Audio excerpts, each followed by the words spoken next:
It's an honor this evening to have two nationally, if not internationally renowned scholars debate one of the most serious issues that anyone can discuss. It is also an honor to have a tremendous moderator, Mr. Kirby Anderson, who will be moderating the debate.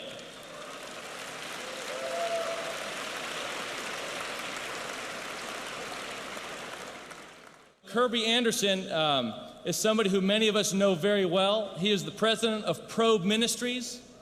Kirby did his undergraduate at Oregon State University in zoology, did a master's, in master's in forensic science at Yale University, did a master's in political science at Georgetown University, and did further studies in bioethics at the Kennedy Institute at Washington, D.C. So it is a privilege to have him here this evening. Let's give him a nice warm welcome.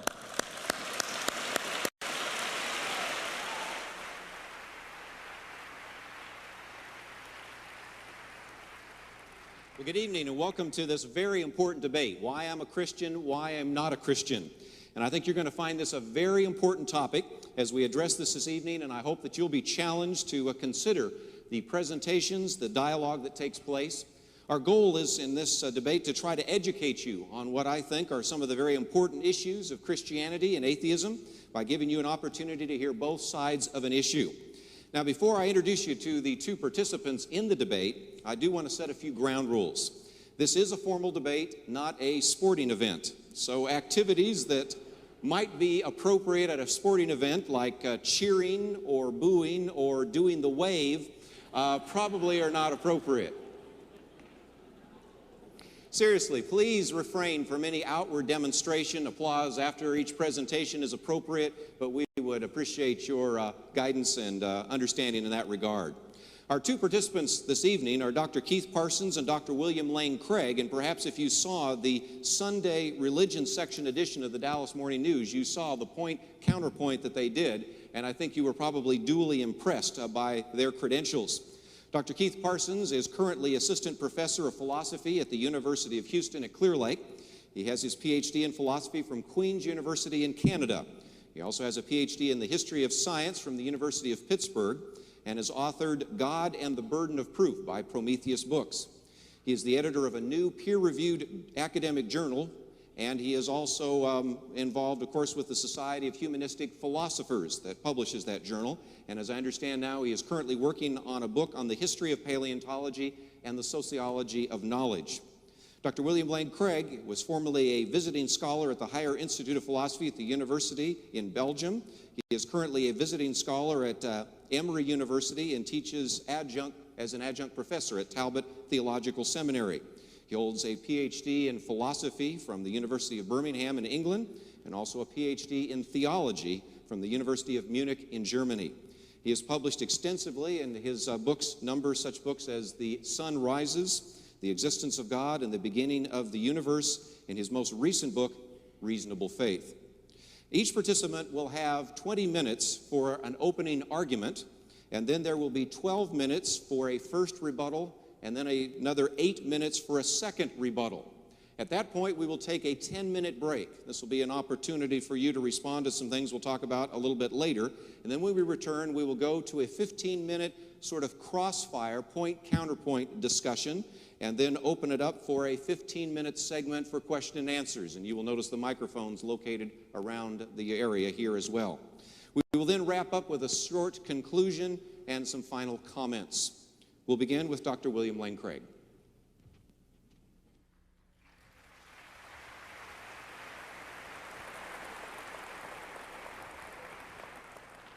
Thank you, and good evening.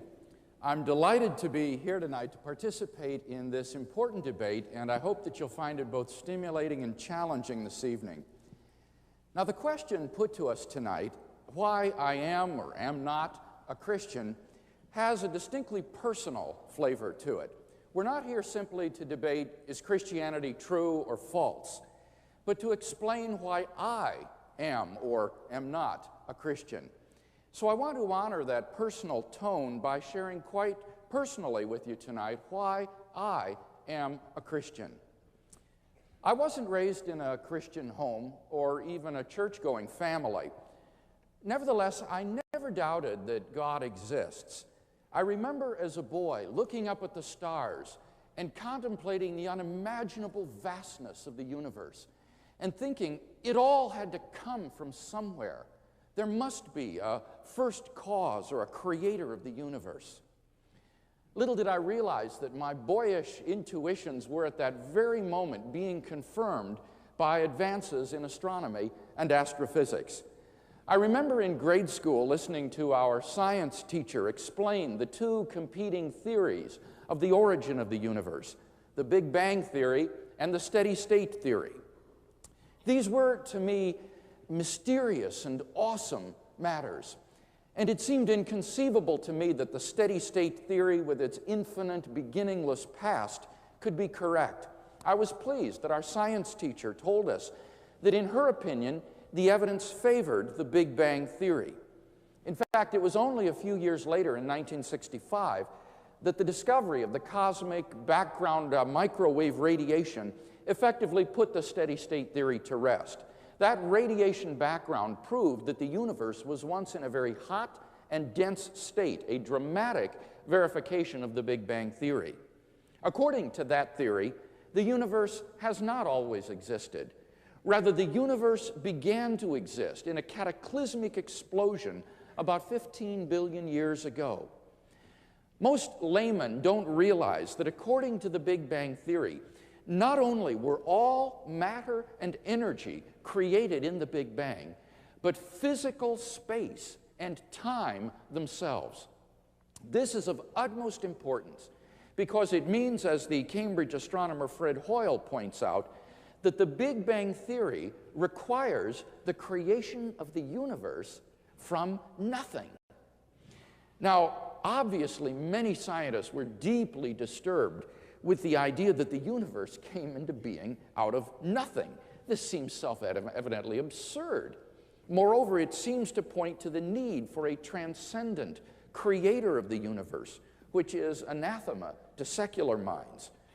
So over the decades, one theory after another has been put forward to try to dislodge the Big Bang theory and avoid the beginning of the universe. For example, the oscillating universe theory, vacuum fluctuation theories, quantum gravity theories, and so on. And one after another, these alternative theories have bit the dust. With each failure, the Big Bang theory has been corroborated. According to Stephen Hawking in his most recent book, The Nature of Space and Time, almost everyone now believes that the universe and time itself had a beginning at the Big Bang. Now, this tends to be very awkward for the atheist. For as Anthony Kenny of Oxford University urges, a proponent of the Big Bang theory, at least if he is an atheist, must believe that the universe came from nothing and by nothing. But surely that doesn't make sense. Out of nothing, nothing comes. So why does the universe exist instead of just nothing? Where did it come from? There must have been a cause which brought the universe into being. Now, from the very nature of the case, as the cause of space and time, this cause must be an uncaused, changeless, timeless, and immaterial being of unimaginable power which created the universe. It must be timeless and therefore changeless because it created time, because it also created space. It must transcend space as well, and therefore be immaterial, not physical. Moreover, I want to argue it must also be personal. For if the changeless, impersonal conditions for the existence of the universe existed eternally, then the cause could never exist without its effect. If the changeless, impersonal conditions for an effect are timelessly present, then the effect must be timelessly present as well. To illustrate, imagine that the temperature, or rather the cause of water's freezing is the temperature being below 0 degrees centigrade. If the temperature were below 0 from eternity, then any water around would be frozen from eternity. It would be impossible for the water to just begin to freeze a finite time ago. The only way for the cause to be timeless and the effect to begin a finite time ago is for the cause to be a personal agent who freely chooses to create an effect in time without any prior determining conditions. For example, a man sitting from eternity could will to stand up. And thus we are brought not merely to a transcendent cause of the universe, but to its personal creator. And thus it seems to me that we have good reasons to believe what intuitively struck me as a boy. The universe is not eternal and uncaused, but was brought into being by a transcendent, personal creator. Now, although I believed in God, nevertheless, God was not a reality in my life. He was the creator of the universe, far removed and distant from my experience. As I moved into my teenage years, I began to ask the big questions in life. Who am I? Why am I here? Where am I going? And as I wrestled with these questions, I found myself sinking into ever deeper despair. In the face of my own eventual death and ultimately the inevitable extinction of mankind and the heat death of the universe, everything seemed so pointless. Human life, my life, became just a brief and transitory blip in the purposeless plunge of the universe toward extinction and oblivion. The poet Stephen Crane effectively captured these sentiments in the following verses. A man said to the universe, "Sir, I exist." "However," replied the universe, "the fact has not created in me a sense of obligation." It was only later in life that I learned that I was experiencing what existentialist philosophers call angst, a deep despair or hopelessness at the core of one's being in the face of the absurdity of life. The French existentialist Jean-Paul Sartre analyzed the notion of my death and showed that in light of your impending death, no matter how distant, the life you have left is ultimately absurd. As Sartre puts it, several hours or several years make no difference once you have lost eternity. If there is no immortality, then life is without ultimate meaning, value, or purpose. It is without meaning because without immortality, it literally does not matter how you live. Everything will wind up the same. It is without value because right and wrong, even if they exist, which is doubtful on an atheistic view, don't matter because your destiny is ultimately unrelated to how you live.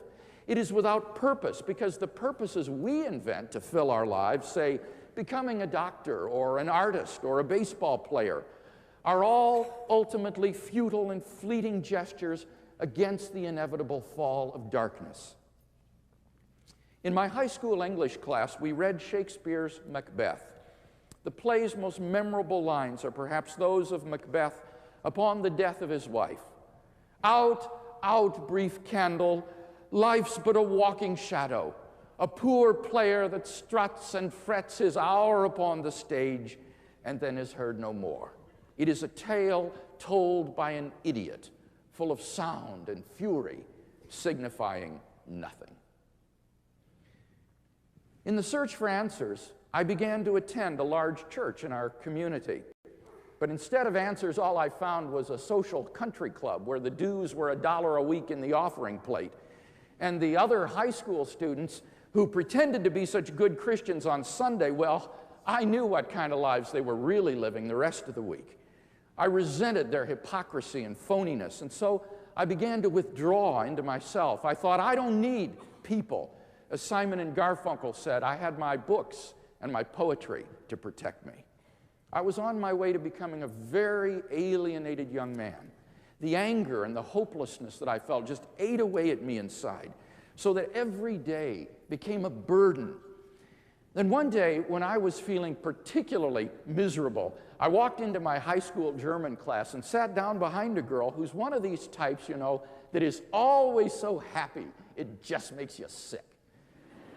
And I tapped her on the shoulder, and she turned around, and I said, Sandy, what are you always so happy about for anyway?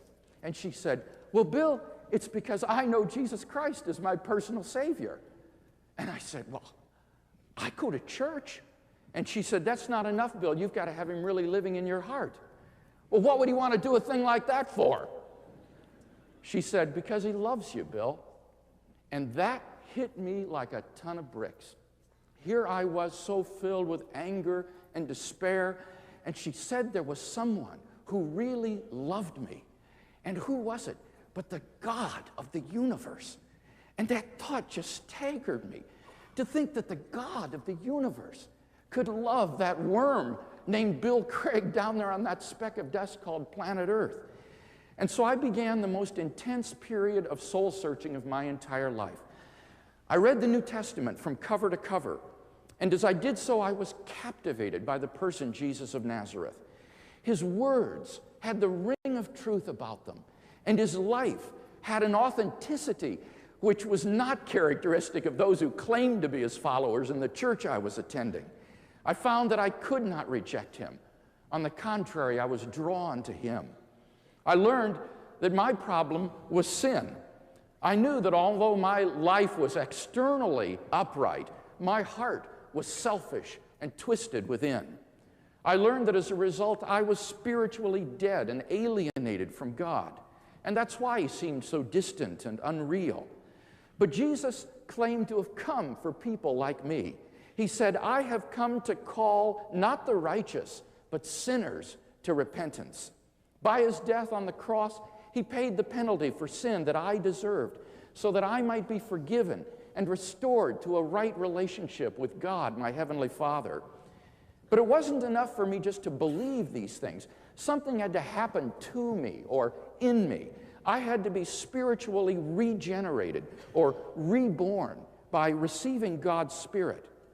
God promised to bestow upon me not only forgiveness, but also eternal life with him. There was nothing I could do to earn this. It was a gift of God's grace, which I could only gratefully receive. The message of Christ thus spoke volumes to my existential predicament. Here was the fulfillment of human existence. Here was the knowledge of God and his unbounded love.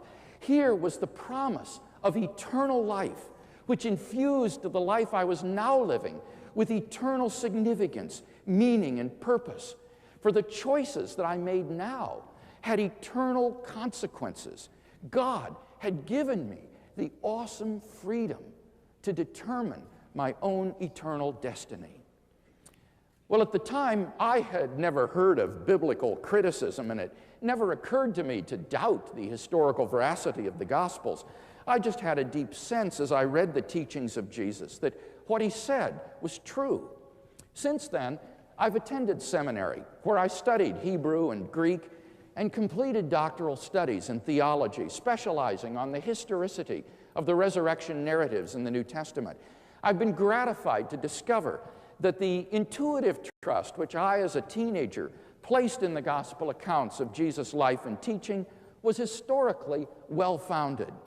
It is nothing short of amazing to me that the historical facts which inductively imply the resurrection of Jesus are generally agreed upon today by New Testament scholars.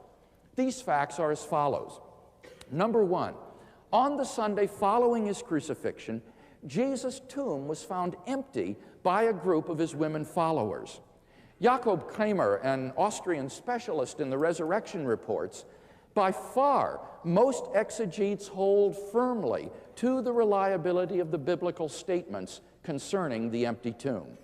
According to the New Testament critic D.H. Van Dalen, it is extremely difficult to object to the empty tomb on historical grounds. Those who deny it do so on the basis of theological or philosophical assumptions. Fact number two, on multiple occasions and under various circumstances, different individuals and groups of people experienced appearances of Jesus alive from the dead. This is a fact which is almost universally acknowledged among New Testament scholars. Even the skeptical German New Testament critic Gert Ludemann admits it may be taken as historically certain that Peter and the disciples had experiences after Jesus' death in which Jesus appeared to them as the risen Christ. Finally, fact number 3, the original disciples believed that Jesus was risen from the dead despite their having every reason not to.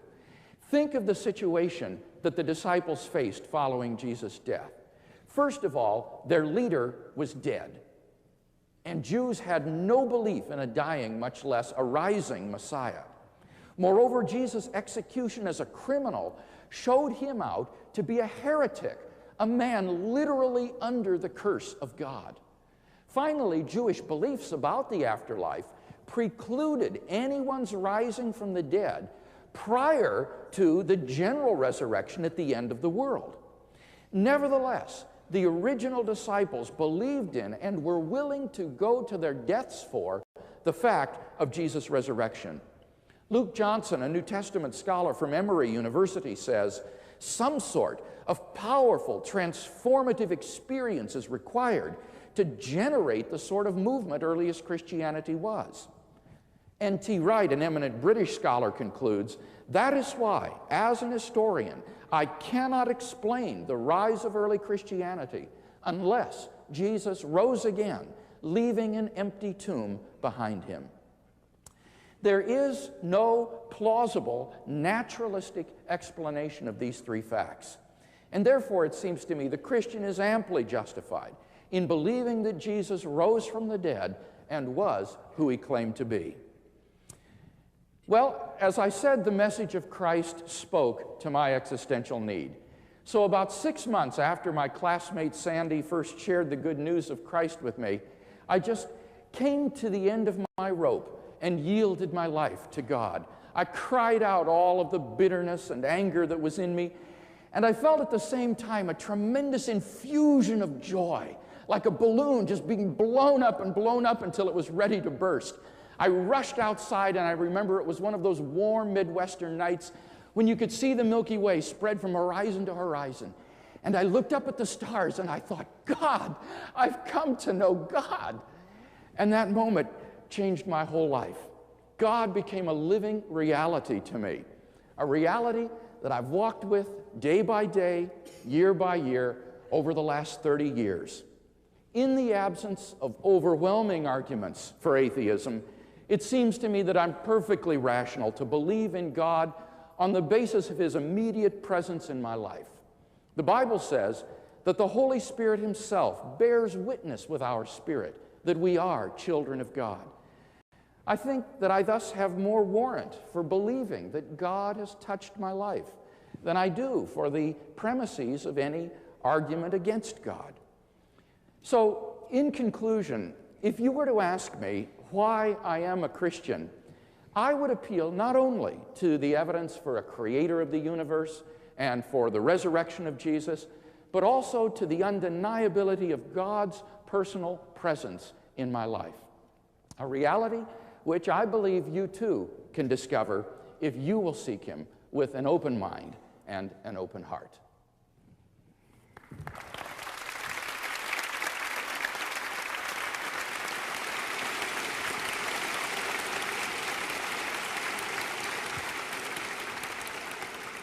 Thank you, Dr. Craig. We'll now hear the opening argument from Dr. Keith Parsons.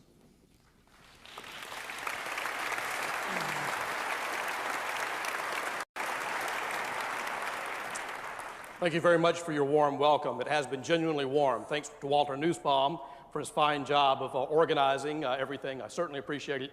Everybody that I've met has just been wonderful. Thanks very much for being here tonight. Unfortunately, I'm going to have to say some things which some of you might not like. I'm not going to pull any punches. I assume that if you're here this evening, you're willing to be here to have your faith challenged. Okay, and that's what I'm going to do. The purpose of this lecture is to give my reasons for not being a Christian.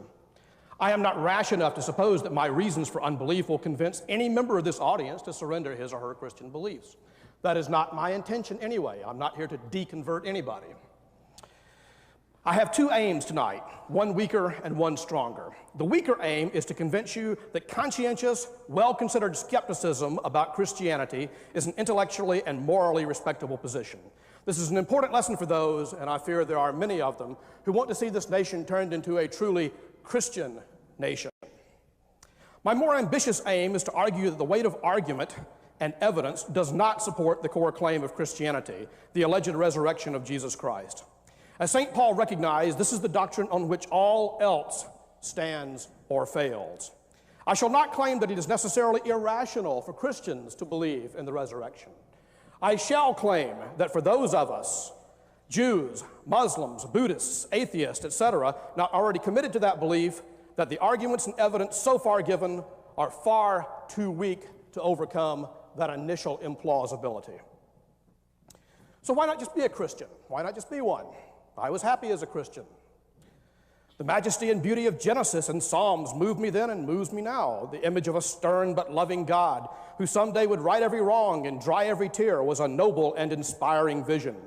The hope of heaven and reunion with lost loved ones was a deep comfort in a world torn by tragedy and loss. Christian music, from Amazing Grace to Beethoven's Missa Solemnis, has a depth and majesty seldom achieved in other music. I am not a Christian today for two reasons. Because I believe that Christianity is not good and that it is not true. For me, the first step from faith was, paradoxically, reading the Bible. Of course, I had known all along that the Bible contained horrific elements. In 2 Kings chapter 2, Elisha is jeered by some boys as he approaches the town of Bethel.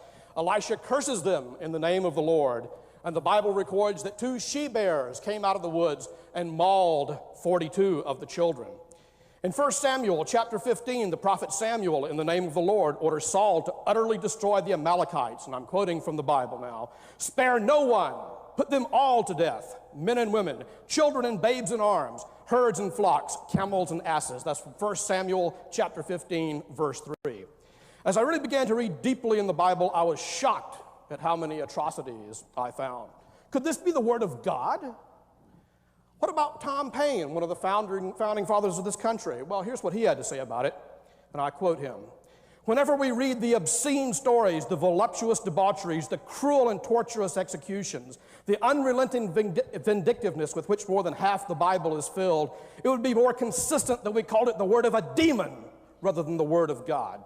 It is a history of wickedness that has served to corrupt and brutalize mankind, and for my part, I sincerely detest it, as I detest all that is cruel.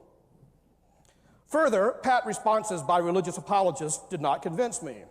I simply could not believe that the Amalekites, even babes in arms, were so evil as to merit utter extermination.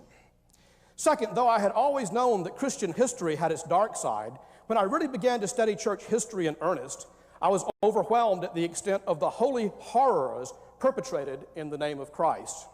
Even Christian historians such as Paul Johnson wax eloquent recounting the persecutions, pogroms, crusades, witch hunts, inquisitions, religious wars, etc., whereby countless people were burned, butchered, tortured, and imprisoned by God-fearing fanatics. In his recent bestseller, Hitler's Willing Executioners, Daniel Goldhagen traces the long, disgraceful history of Christian anti-Semitism. The hatred sown in Martin Luther's rabid anti-Jewish diatribes was reaped at Auschwitz. Forrest G. Wood's book, The Arrogance of Faith, details the complicity of Christians in the genocide of American Indians and in the defense of slavery. Christian bigots today continue to promote the hatred of gay people. Again, I was not convinced by the standard apologetic line about the holy horrors. I was told that the people who perpetrated such things were not acting in the true spirit of Christ or in accordance with the true gospel message. But my friends, this rang hollow. It sounded too much like the apologetics of academic Marxists. You ever run into one of those, academic Marxists? Okay. It sounded too much like the apologetics of academic Marxists who admitted the horrors of Stalin's Gulag, but then denied that the Soviet Union was a true communist society. Surely, though, as Marx himself insisted, what matters is not abstract promises, but how a scheme works out in practice.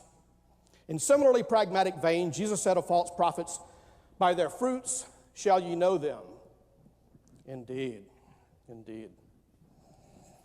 Still, you might object, Shouldn't we judge Christianity in its pure, revealed form, rather than as practiced by notoriously fallible and sinful human beings? It is the original vision that counts, not its shoddy practice. Remember, though, that the monstrous doctrine of hell is part and parcel of the alleged Christian revelation. The greatest Christian thinkers and theologians, from St. Augustine to Jonathan Edwards, exhausted their vast powers of eloquence in their lurid depictions of hell. I shall spare the audience an account of these revolting fantasies, surely the most misshapen progeny of the human imagination. Even worse, all the most orthodox theologians, Catholics as well as Calvinists, insisted that one of the greatest joys of heaven is the viewing of the torments of the damned. Surely, in the words of Paine, such doctrines have served to corrupt and brutalize mankind. Cruel dogmas make cruel people. I hope that my argument has convinced you that a rational and conscientious person may doubt the goodness of Christianity, both as it is preached and as it is practiced. The Christian Bible is full of atrocities ordered or committed by God. Christianity produced St. Francis and Mother Teresa, but it also produced grand inquisitors and the authors of Malleus Maleficarum, the witch hunter's handbook. Today's Christian coalition dreams of a golden age when we truly have one nation under their God. History shows that a holy inquisition would be more likely than a golden age. Finally, Orthodox Christians to this day defend the outrageous doctrine of hell, a doctrine that represents God as an ogre, far crueler than any human despot. To me, then, Christianity is a bleak doctrine, one that has preached hatred, soaked the earth with blood, and filled the mind with supernatural terrors. I sincerely hope that it is false. Why then do I regard it as in fact false? St. Paul laid it on the line. In 1 Corinthians 15:14, he says, "If Christ was not raised, then our gospel is null and void." Ladies and gentlemen, I do not believe that Christ was raised from the dead, so I regard the gospel that proclaims him as null and void. My argument against the resurrection is simple. Extraordinary claims require extraordinary evidence. The purported resurrection of Jesus is about as extraordinary as a claim can get. The evidence in favor of the resurrection is not good, so we shouldn't believe it. It is just a matter of common sense that we should place a high burden of proof on extraordinary claims.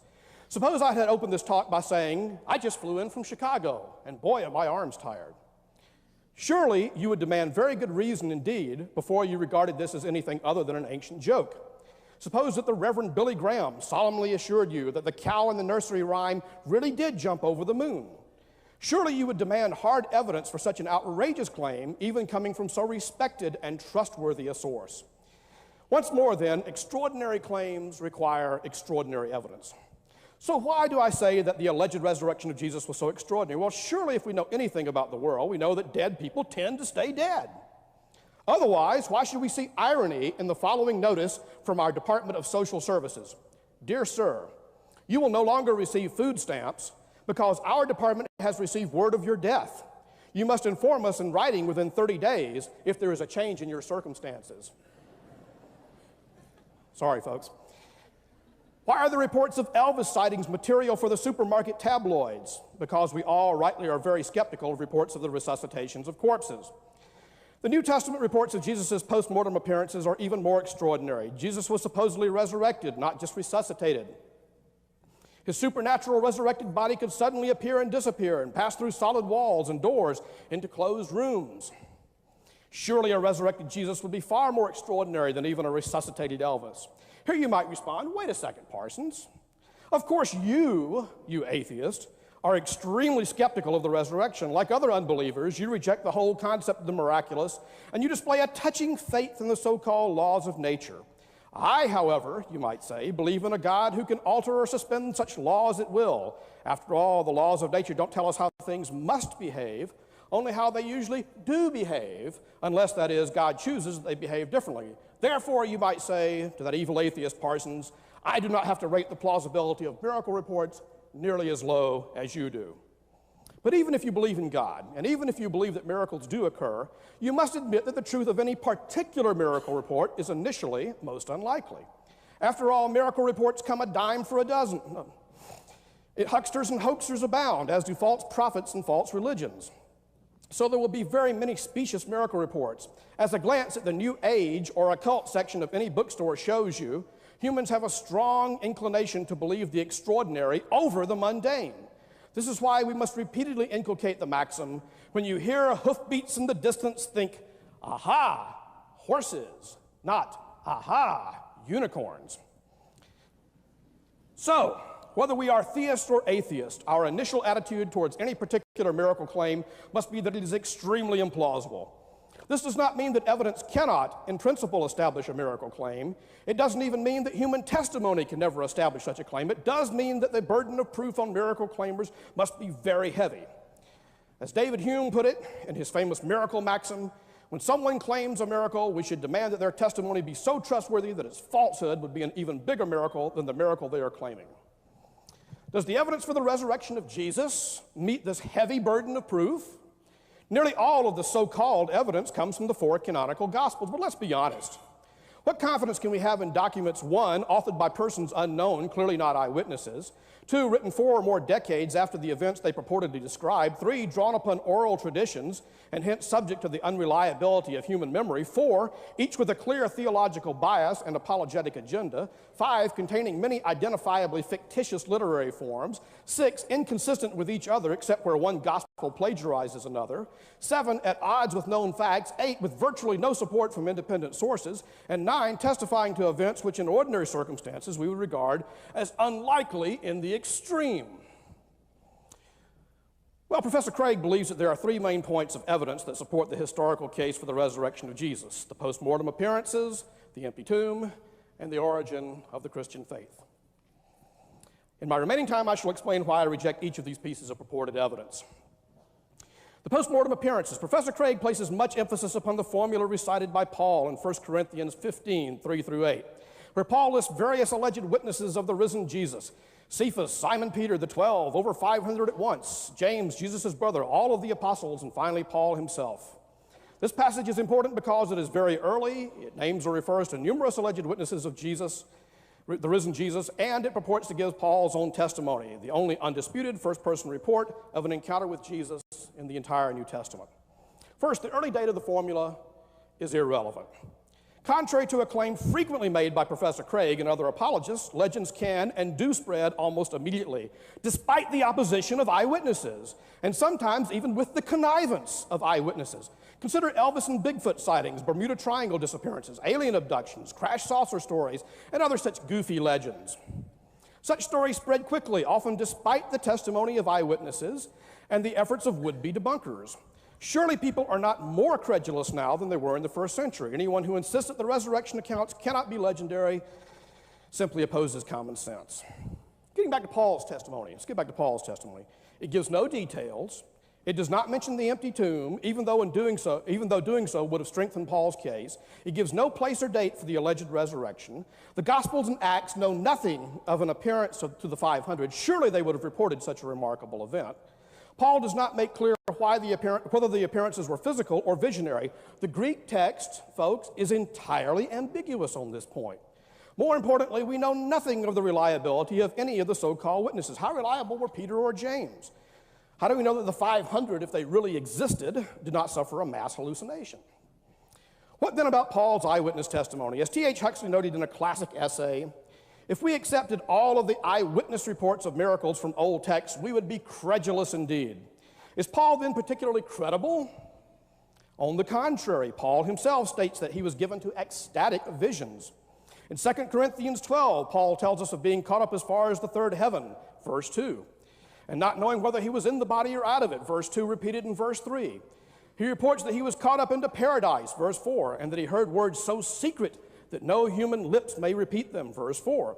Clearly, this is an account of a mystical vision. Why not conclude that Paul's experience of the risen Christ was of a similar kind? Now for the empty tomb legend.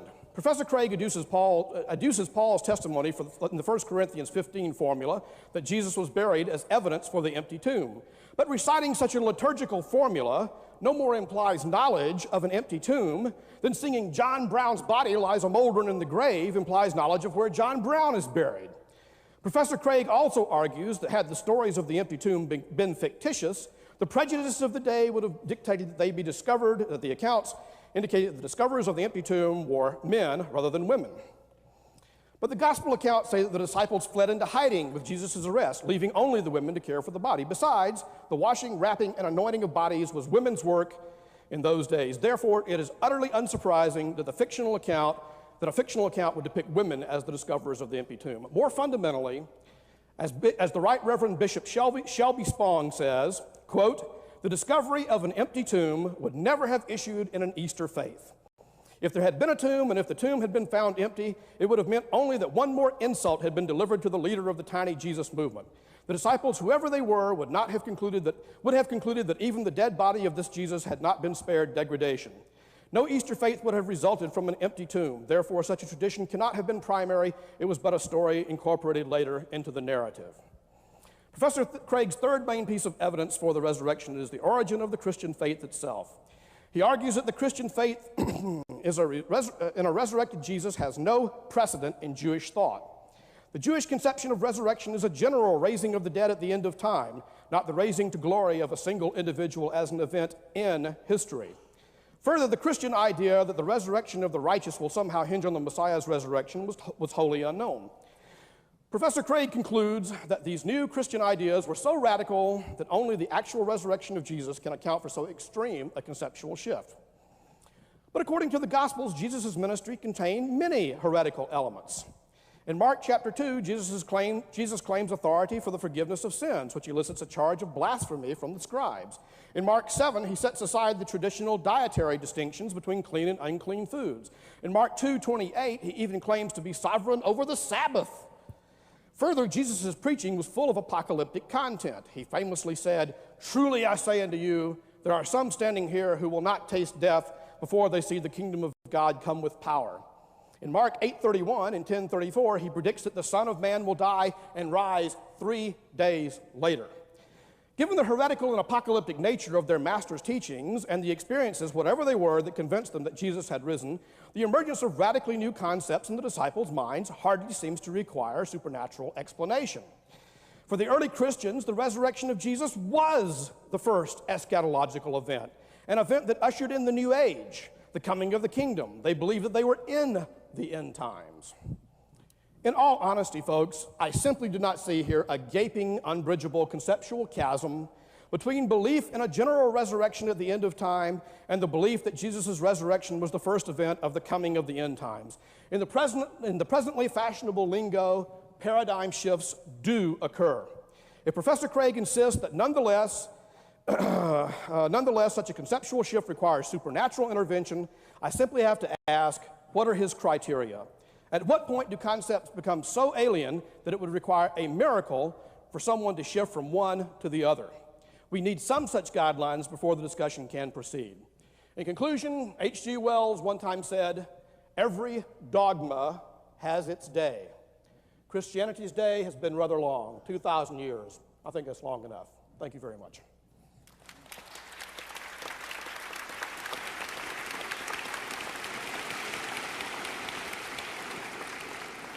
Thank you, Dr. Parsons. We'll now move into our rebuttal period. The first section will be two 12-minute rebuttals, beginning with Dr. William Lane Craig.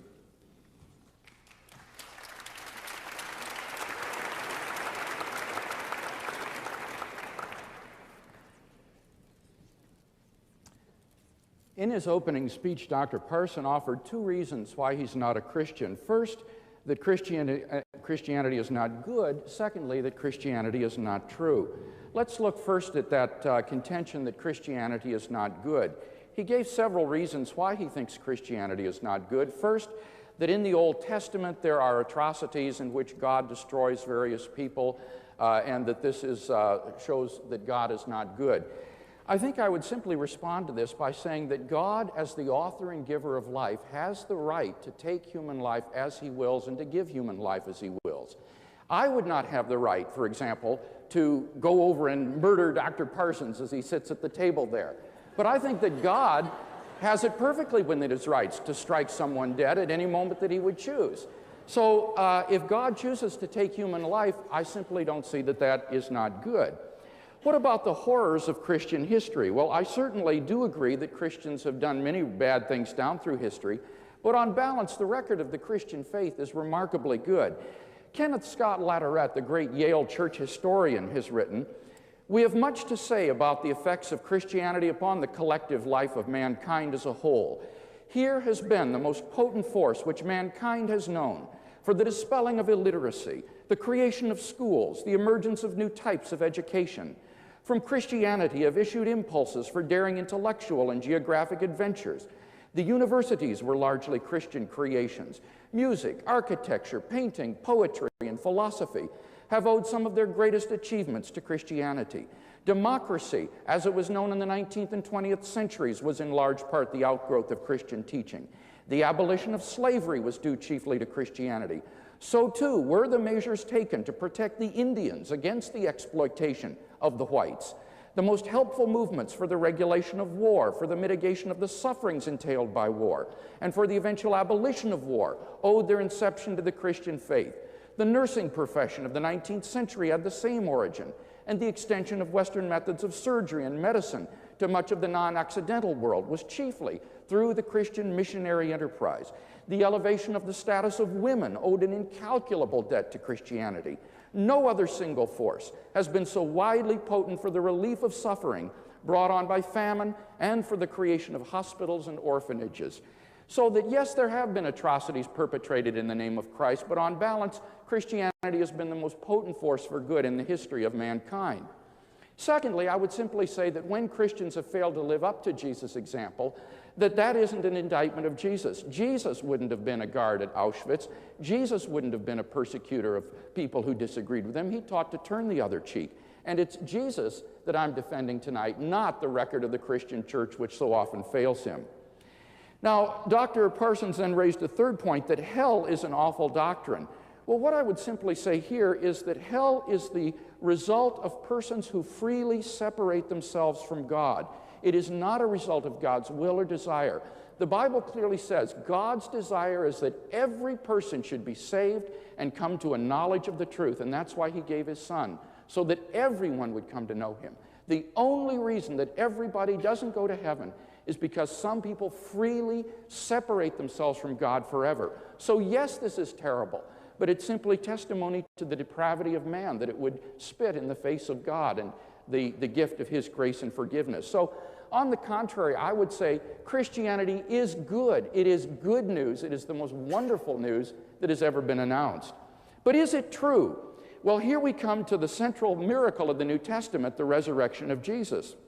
And Dr. Parsons says, first, you've got to bear a very heavy burden of proof, Dr. Craig, because extraordinary claims require extraordinary evidence. This is a watchword of the free thought movement today that I always hear repeated. But when I think about it, I can think of almost no justification for that principle. I do not think it is true that extraordinary claims require extraordinary evidence.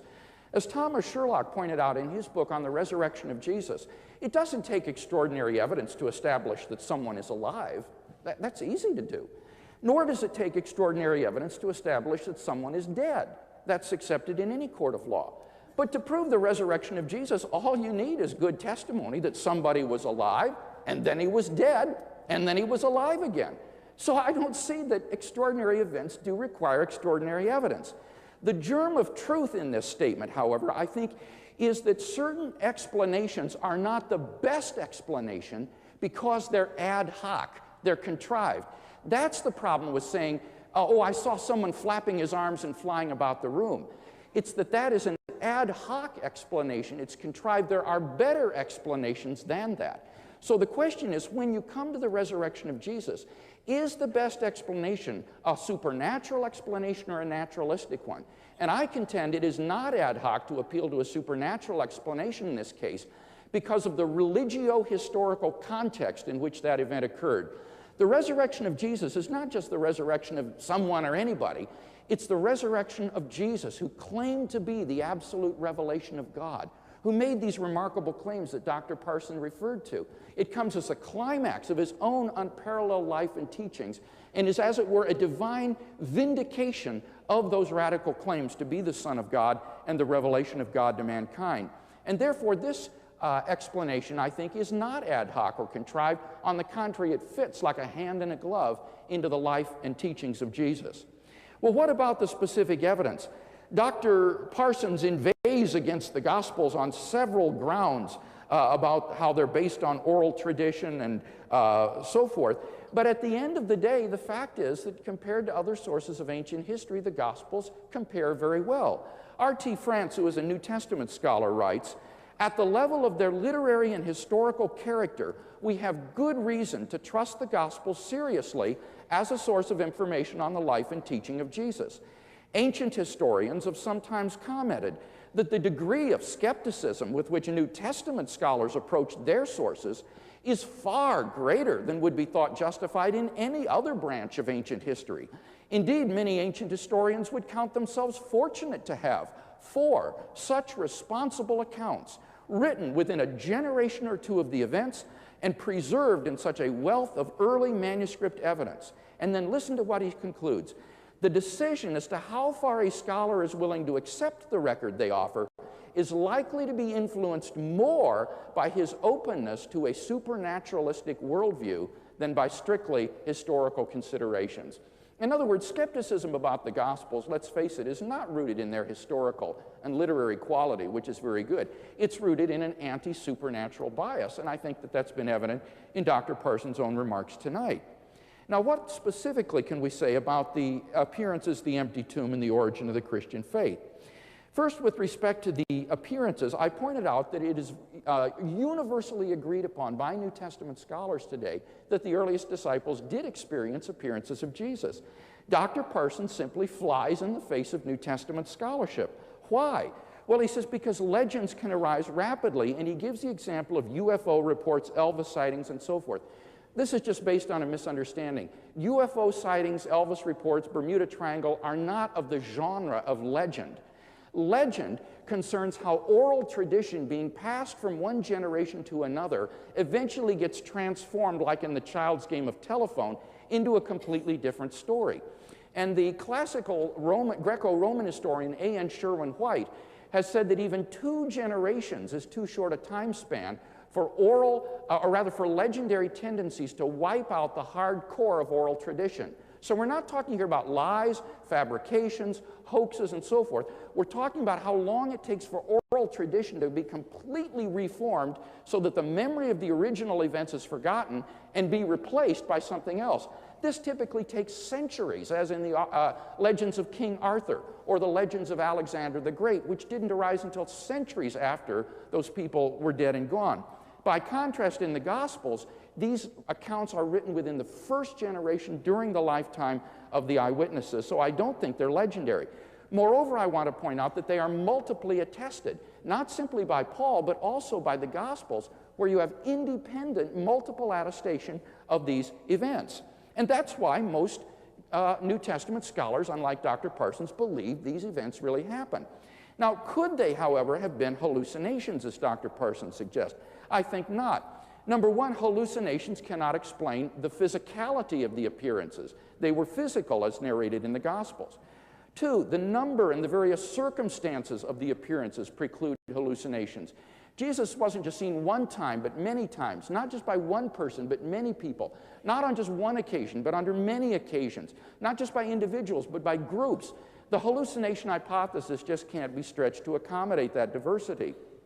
Thirdly, the disciples weren't psychologically disposed to hallucinate. They had no expectation of seeing Jesus alive again, and I'll say something more about that in a minute. Fourthly, hallucinations would never have led to belief in Jesus' resurrection. It would at most have led them to believe that Jesus had been assumed into heaven, and that's where they saw him, in Abraham's bosom, not that he had been literally raised from the dead. And in any case, hallucinations, fifthly, cannot explain the empty tomb. Well, now, what about the empty tomb? Here, Dr. Parsons says it's not surprising the empty tomb would be discovered, or the narrative would have women discover the empty tomb. I simply disagree. The reason this is remarkable is because the testimony of women was thoroughly unreliable in that day. They didn't wash and dispose the body of Jesus. This was done by Joseph of Arimathea. So you have to account, why would they have a narrative of unreliable testimony rather than male disciples testifying to this? If this were a late legendary account, you can be sure it would have been male disciples who were made to discover the empty tomb. And thus Jakob Kramer, writing in 1993, says that most exegetes ascribe to the tomb narratives a historical core. However, this is to be more precisely determined.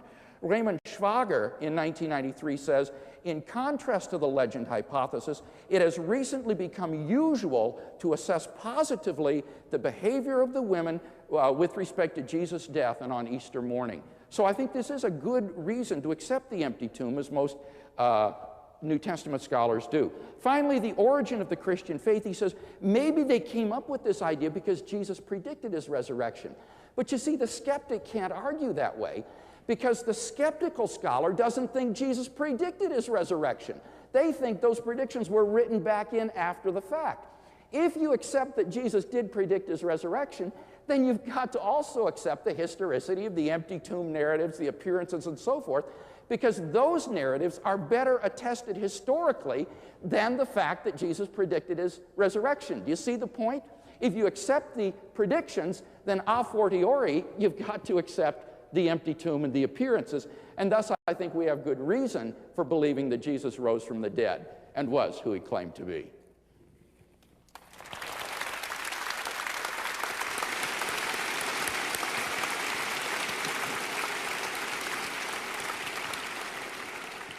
And now a 12-minute rebuttal from Dr. Keith Parsons.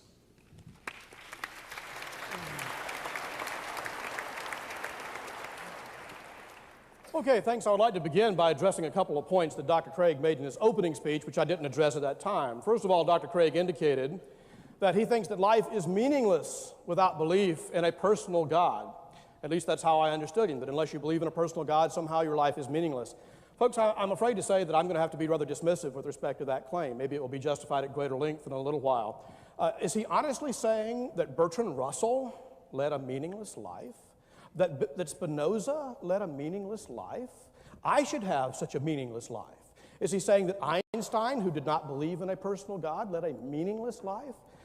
He must be defining meaning in some way other than we normally do. If so, I hope that he would elucidate on that point. Also, Dr. Craig appealed a great deal to personal experience.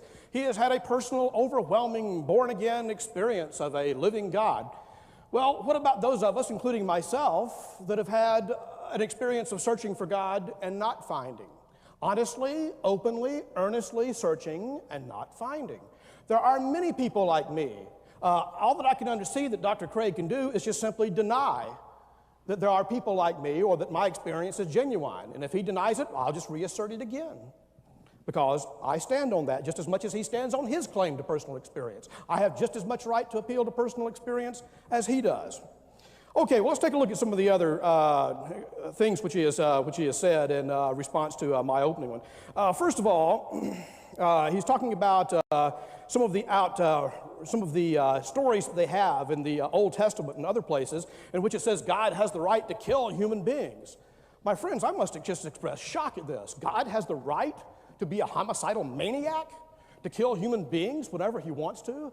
Folks, let's use a thought experiment. That's what we do in philosophy. We have thought experiments. If you created a race, let's say, of sentient robots, and you were their creator, would you have the right then to slaughter them at will? I think all of us would say no. We have no right to take away the lives, to slaughter sentient robots if we were to create them. What right then does God have to be a homicidal maniac? Consider some of the other things. He talked about the outrageous things which Christians have done through history and how this is counterbalanced by the many good things. Well, we could go on in these lists forever. I have a wonderful quote from Senator Sam Ervin of South Carolina, in which he goes on for an entire page describing in exquisite detail all of the incredibly horrible things, the murders and the massacres and these sorts of things done by Christians. Now, surely Christianity has done some good things. Many other forces in the world have done good things. What right does he have to say that Christianity is the greatest force for good in the world? What right? How does he justify that? What right has he got to claim that? I absolutely see no justification for that at all. But even if Christianity has done some good things, remember, Christianity is supposed to be the answer. It's supposed to be the answer for the world. It's supposed to be the way that we all should live. But once again, as Jesus himself said, by their fruits shall ye know them. And there's some pretty stinking fruit out there, I'd have to say. Okay, concerning hell, Professor Craig says that humans freely choose hell. You freely choose hell. God doesn't send you to hell. You freely choose hell. Now, folks, anybody who freely chose eternal torment over eternal bliss would be a lunatic. And lunatics deserve treatment, not condemnation. Seriously. So I'm going to have to see some justification for this that they do. And even if we freely choose to rebel against God, again, why should God attach so horrible a penalty to it? God is supposed to freely offer us salvation. This is supposed to be a free gift. We're supposed to have free will. We're supposed to be able to freely choose to accept or decline that gift. Ladies and gentlemen, this is the same sort of free will that is given you by the mugger in the alley who holds a pistol to your head and says, "Give me your wallet or I'll blow your brains out." Yes, you have free will. You don't give him the wallet, he blows your brains out. Same thing is given to us by God. You know, believe in me, love me, trust me, believe all this nonsense I've written in this ridiculous old book, or I'll send you to hell. Folks, I cannot. It's not that I don't believe it. It's not that I have a bias against the supernatural. Folks, I cannot believe such things. Okay, well, he says also that I was mistaken in talking about extraordinary claims requiring extraordinary evidence. Again, folks, this is just a matter of common sense. If I came in and I told you that I saw a goat tied up outside, you'd say, well, that's possible. Maybe it was a fraternity boy prank. If I came in and said I saw a Tyrannosaurus Rex tied up outside, you'd say, poor Dr. Parsons. He's been standing in that Dallas sun too long. It's addled his brains. Common sense tells us that, yes, extraordinary claims do require extraordinary evidence. Interestingly enough, philosophy substantiates this claim. There's a whole field of confirmation theory in philosophy of science called Bayesian confirmation theory that insists that we must assign prior probabilities to claims. I have a mathematical proof of that principle. If Professor Craig would care to check the mathematics, I'd be happy to send it to him, done by Professor Donald Gillies, a proof of that principle. Okay, the Gospels compare well with other ancient documents, but so much more is expected of the Gospels than other ancient documents. No one bases their faith, their life choices, their existential choices upon the annals of Tacitus or Suetonius's 12 Caesars or Homer's Iliad. We have every right to expect a much higher degree of accuracy, a much higher degree of reliability from the New Testament than we have there. Okay, now, as for the experiences, the appearances of Jesus, Dr. Craig said that I deny these. I do not. I do not deny that the disciples had an experience which they interpreted, which they took as being an appearance of Jesus. I think they probably did. Well, how do we account for that? How can we say that they could possibly have had such an experience? Well, once again, he far too quickly and dismissively disregards the explanation of hallucinations. I was just simply reading the Encyclopedia of Psychology recently. It says that 1/8 to 2/3 of normal human beings experience waking hallucinations. Now, one of the standard characteristics of many hallucinations is that they seem extremely real, very, very real. In fact, there are classes of hallucinations. For instance, there are hypnagogic, hypnopompic hallucinations, which are experienced, and the people who experience these hallucinations almost always say, yes, it seems so real. Consider Whitley Strieber, the one who wrote Communion, about who he was supposedly abducted by space aliens. Supposedly he was asleep in his farm in Vermont, and the gray aliens came through the walls, abducted him, took him aboard their spaceship, and did terrible things to him. Okay? Whitley Strieber says it was real. I saw him on the Johnny Carson show. Johnny Carson said, do you think you might have dreamed this? He said, no, it seemed absolutely real. Okay? So very many of these experiences, which occur, as I say, to a very considerable segment of the population, seem extremely real at the time. What causes hallucination? Well, the Encyclopedia of Psychology that I was reading says extreme depression, an extreme experience of loss, of alienation. Surely the disciples, after the death of their leader, as Dr. Craig said, would have been experiencing precisely those severe psychological symptoms that would induce such hallucinations. Okay, well, he says finally that, once again, that the genre of the stories about UFOs and whatnot are not legendary. Yes, they are. They are indeed. If you doubt that, I strongly recommend a book to you by Dr. Curtis Peebles called Watch the Skies, which is precisely a chronicling of the growth of the UFO legend since World War II. Remember, the UFO legends did not begin to accumulate except since 1947 within the lifetime of eyewitnesses that are alive today. Consider the entire literature of legends that grew up around the so-called Flight 19. You ever heard of the Bermuda Triangle? That weird area in the Atlantic where supposedly airplanes and whatnot have disappeared? An entire literature of legends had grown up around the disappearance in December of 1945 of Flight 19, the Avenger dive bombers that disappeared in December of 1945. So there is, again, overwhelming reason to say that yes, legends do grow. They do spread in a very short period of time, often with the connivance, not often with the connivance of eyewitnesses. Consider the story that flying saucers crashed in Roswell, New Mexico in 1947. Many of the so-called eyewitnesses, many people who were there on the scene, have helped spread the legend. Why? Because, as we know, memory is horribly, horribly fallible. Horribly fallible. Finally, Dr. Craig said that the disciples, after they had an experience of the risen Jesus, would only have thought that he had been taken up into heaven immediately and not had been resurrected. Once again, Jesus' entire ministry was a ministry in which he challenged the Orthodox establishment. Everything in the Bible which reports these traditions says that he was an unorthodox, a heretical figure. Besides, the entire zeitgeist of the time, the entire period that Jesus lived was a period of overwhelming apocalyptic expectation. Overwhelming apocalyptic expectation. I will simply have to reiterate my claim that I made earlier. I do not see an unbridgeable conceptual chasm between belief in the resurrection of the dead at the end of time and the belief that the resurrection of Jesus was the first eschatological event initiating the new age, initiating the eschatological age, okay? Again, I demand of Dr. Craig, if he insists that this is far too great a conceptual shift to be achieved naturalistically, what are his criteria? How can we tell when we have something which is so great that it cannot even be a paradigm shift? Okay, well, I think that pretty much sums up my responses so far. Thank you very much.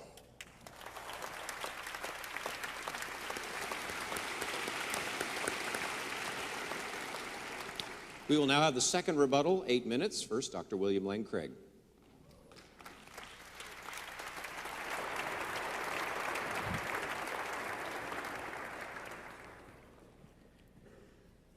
Let me begin by reviewing those reasons that I offered in my first speech for why I am a Christian and see how Dr. Parsons responded. First, I offered the evidence for a creator of the universe, and it's remarkable that nothing has been said about this in tonight's debate. It seems to me that we have every reason tonight to believe that there is a personal creator of the universe who brought the universe into being. And that's especially relevant then when we come to assess Jesus' claims to be the personal revelation of this God. I think it makes those claims even more credible. Then I offered the evidence for the resurrection, and we'll say something about that in a moment. My third point was the personal experience of God, and here Dr. Parsons responded that he has searched for God and not found God. Well, let me respond in two ways to that. First of all, that doesn't do anything to invalidate my personal experience of God. That doesn't do anything to show that God hasn't touched my life and that therefore I'm not justified in believing that God exists on the basis of that experience.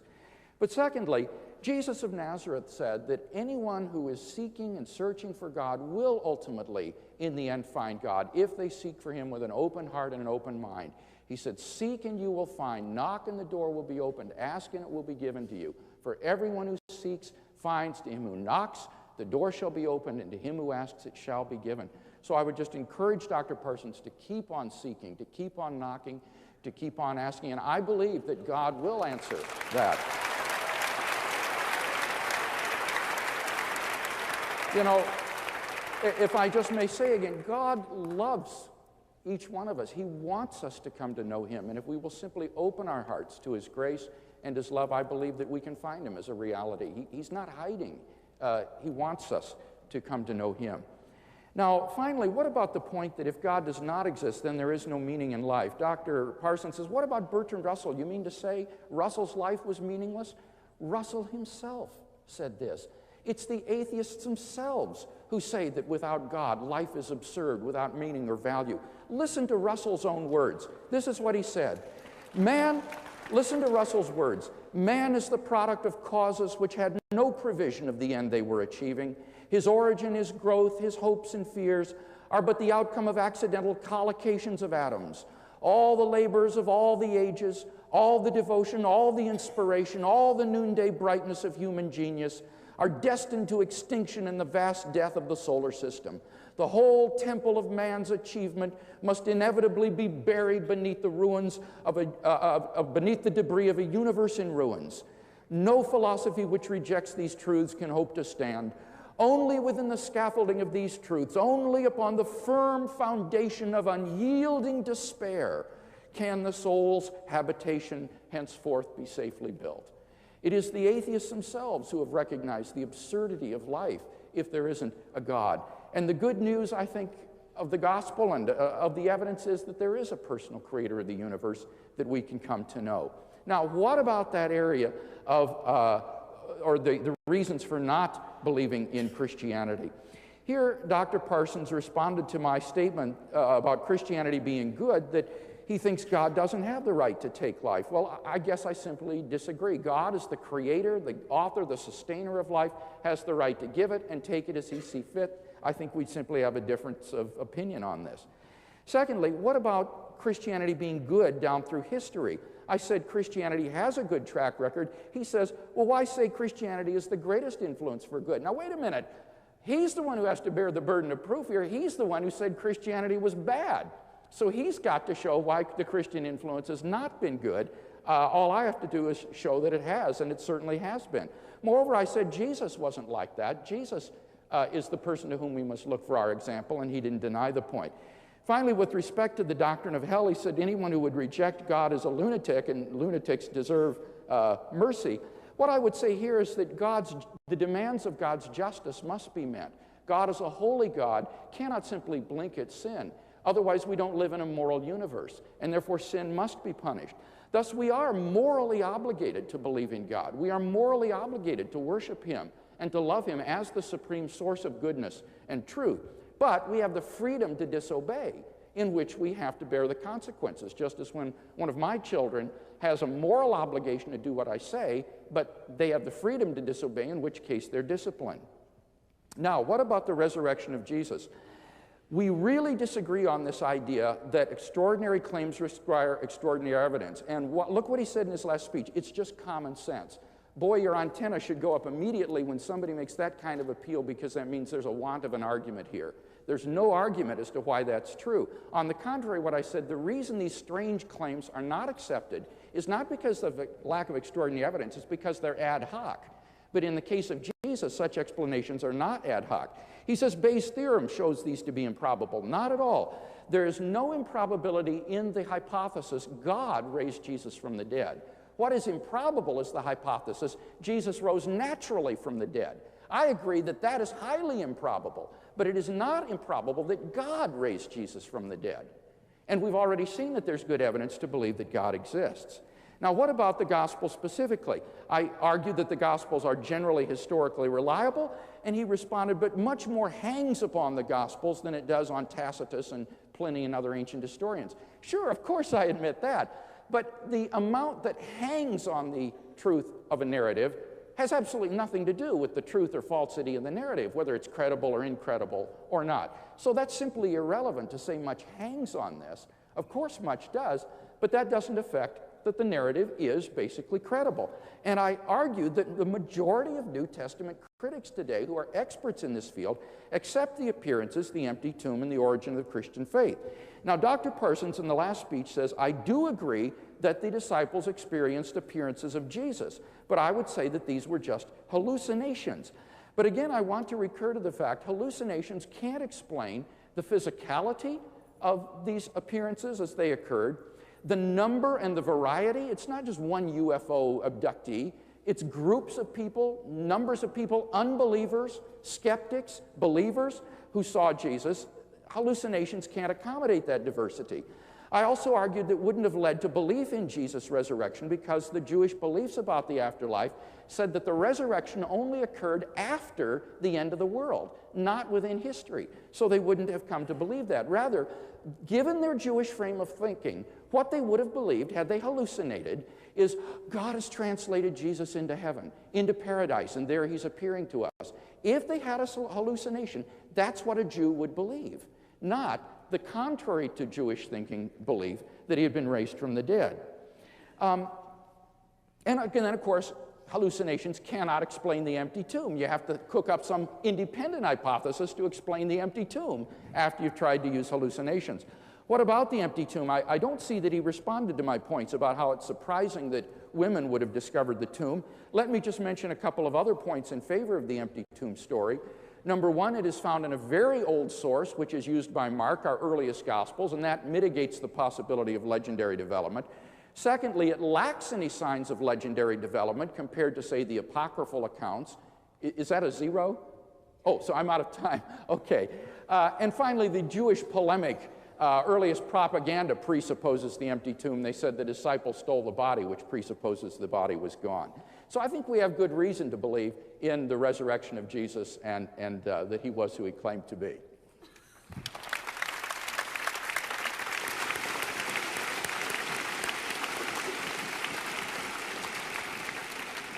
A second rebuttal from Dr. Keith Parsons.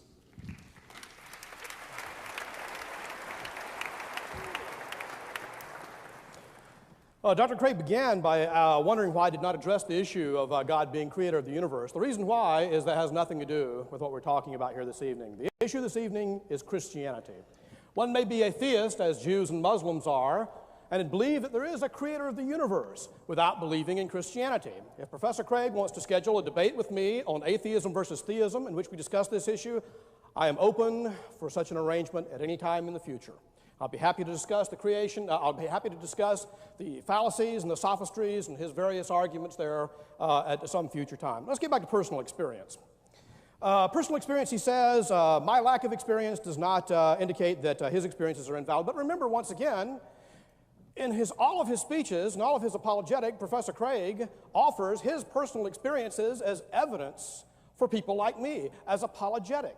Okay, it's not simply that he's validating his own personal experience. He's offering it as evidence, something that I should take seriously, that I should believe. Why? Why should I? Why should I? Why should I take that more seriously than people's experience of ghosts, demons, leprechauns, whatever? I see no reason why. Now, once again, he says, and I noticed that it got some applause, he said that Jesus says, "Seek and ye shall find." That's what Jesus says. Well, I sought, I didn't find, so Jesus is wrong. Okay, simple as that. Afraid so. Okay, then he quotes selectively from Bertrand Russell about the meaninglessness of life. But if you would notice, if you paid close attention to what he was saying, the meaninglessness that Bertrand Russell was addressing was the sorts of expectations that theists have about a grand, meaningful cosmos that somehow vouchsafes us some meaning. Baloney. If you would read the wider works of Bertrand Russell, such as The Conquest of Happiness, you would see that for Bertrand Russell, life was rich, full, meaningful. What makes my life meaningful? Well, one of the things that makes life meaningful is friendship. I enjoy a number of wonderful friends, good, loving relationships, okay?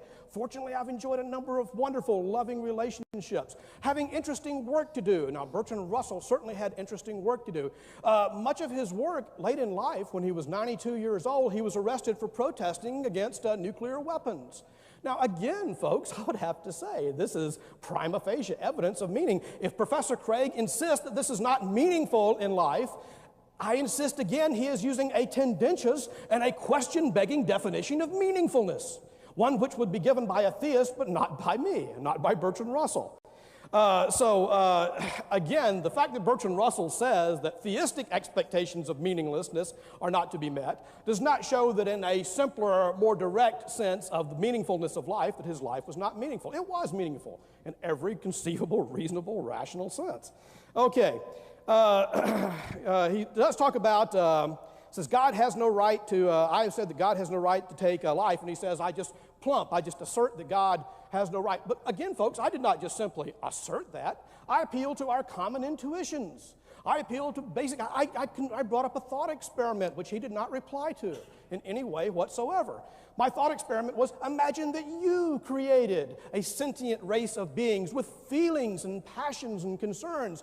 Would you have the right to go and slaughter them whenever you wanted to? You're their creator. Could you snuff out their lives, cause them anguish whenever you wanted to? So God has the right to kill innocent babes in arms. He does. Again, folks, I can say nothing but that I cannot believe in such a monster. It's not that I do not, it's not that I'm prejudiced against supernatural. I cannot believe in such a monstrosity. Sorry, I'm getting a little loud there. Okay. He said further that sin must be punished. Why? Why? Why must sin be punished? Why is it good? What good would it do for Hitler and Stalin to be suffering torment right now? What good would it do? Why? Well, I mean, what good does it do to just because someone has committed a terrible, atrocious act, why then inflict pain upon them after the act has already been done? Why do we have punishment? We have punishment because we want to keep people from doing terrible things. That's why we have punishment. A purely retributive idea of punishment is barbarous. Okay, once again, get back to the resurrection here. He says that the difference between all these things I talk about, UFOs and the resurrection accounts, are that UFO accounts are entirely ad hoc. Again, Professor Craig must be using the term ad hoc in some way which I have never heard philosophers use. I do wish that he would explain to me, how is the resurrection of Jesus not ad hoc and reports of UFOs are? Somebody sees strange lights in the sky. These lights do funny things. They zip and they move and they seem to defy the laws of physics, etc. Why not say that these are extraterrestrial spacecraft? How is that more ad hoc than saying that Jesus rose from the dead? I'm going to wait for an explanation of that. And once again, as I can see it, he has given no reasons whatsoever that I can tell for dismissing our deep intuitions, which again, as I say, are backed up by one of the salient positions in the philosophy of science, Bayesian confirmation theory, which says that when we evaluate claims, we must evaluate them in the light of prior probabilities. Now, folks, suppose I told you that I was stranded on a desert island, and I wrote a note to be helped, and please save me, and I put it in a bottle, and I threw it out in the sea, okay? And suppose this was in the South Pacific. Now, suppose 10 years later, while swimming in the surf in Galveston, that very bottle washes up to me, okay? Now, there's nothing in that scenario I just gave you that violates the laws of nature or that is physically impossible. Yet we would all, I'm sure, demand very good reason before we would believe somebody who told such a story. A fortiori, all the more are we going to demand good reason to believe something that is physically impossible. A resuscitation of the dead is physically impossible. The laws of thermodynamics tell us what happens to a dead body. It's not going to come to life again, ever. Period. Okay? And to say that it does, and then to say that it has all these marvelous properties, passing through walls, etc., that's even more extraordinary. Now, again, folks, if you believe things like that, if you do accept them, and you don't expect a higher level of proof than you do for most things, I've got this bridge I'd like to sell you up in Brooklyn, and it's been in my family a long time. I'd be happy to sell it to you. Okay, hallucinations, once again, he says, cannot explain the physicality of the resurrections. There's a wonderful article in the New York Review of Books, just came out, about how people have experienced recently supposedly alien abductions.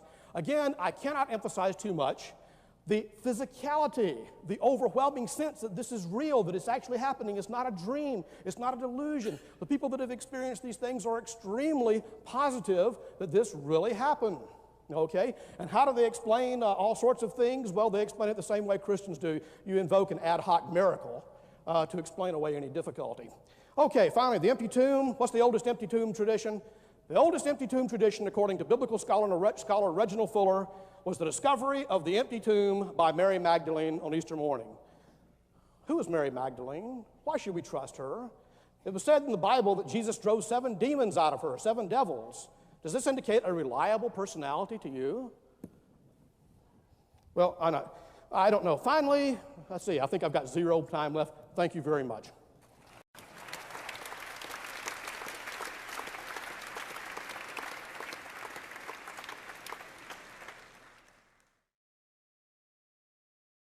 Is not the post-resurrection appearance of Jesus a legend, and why not?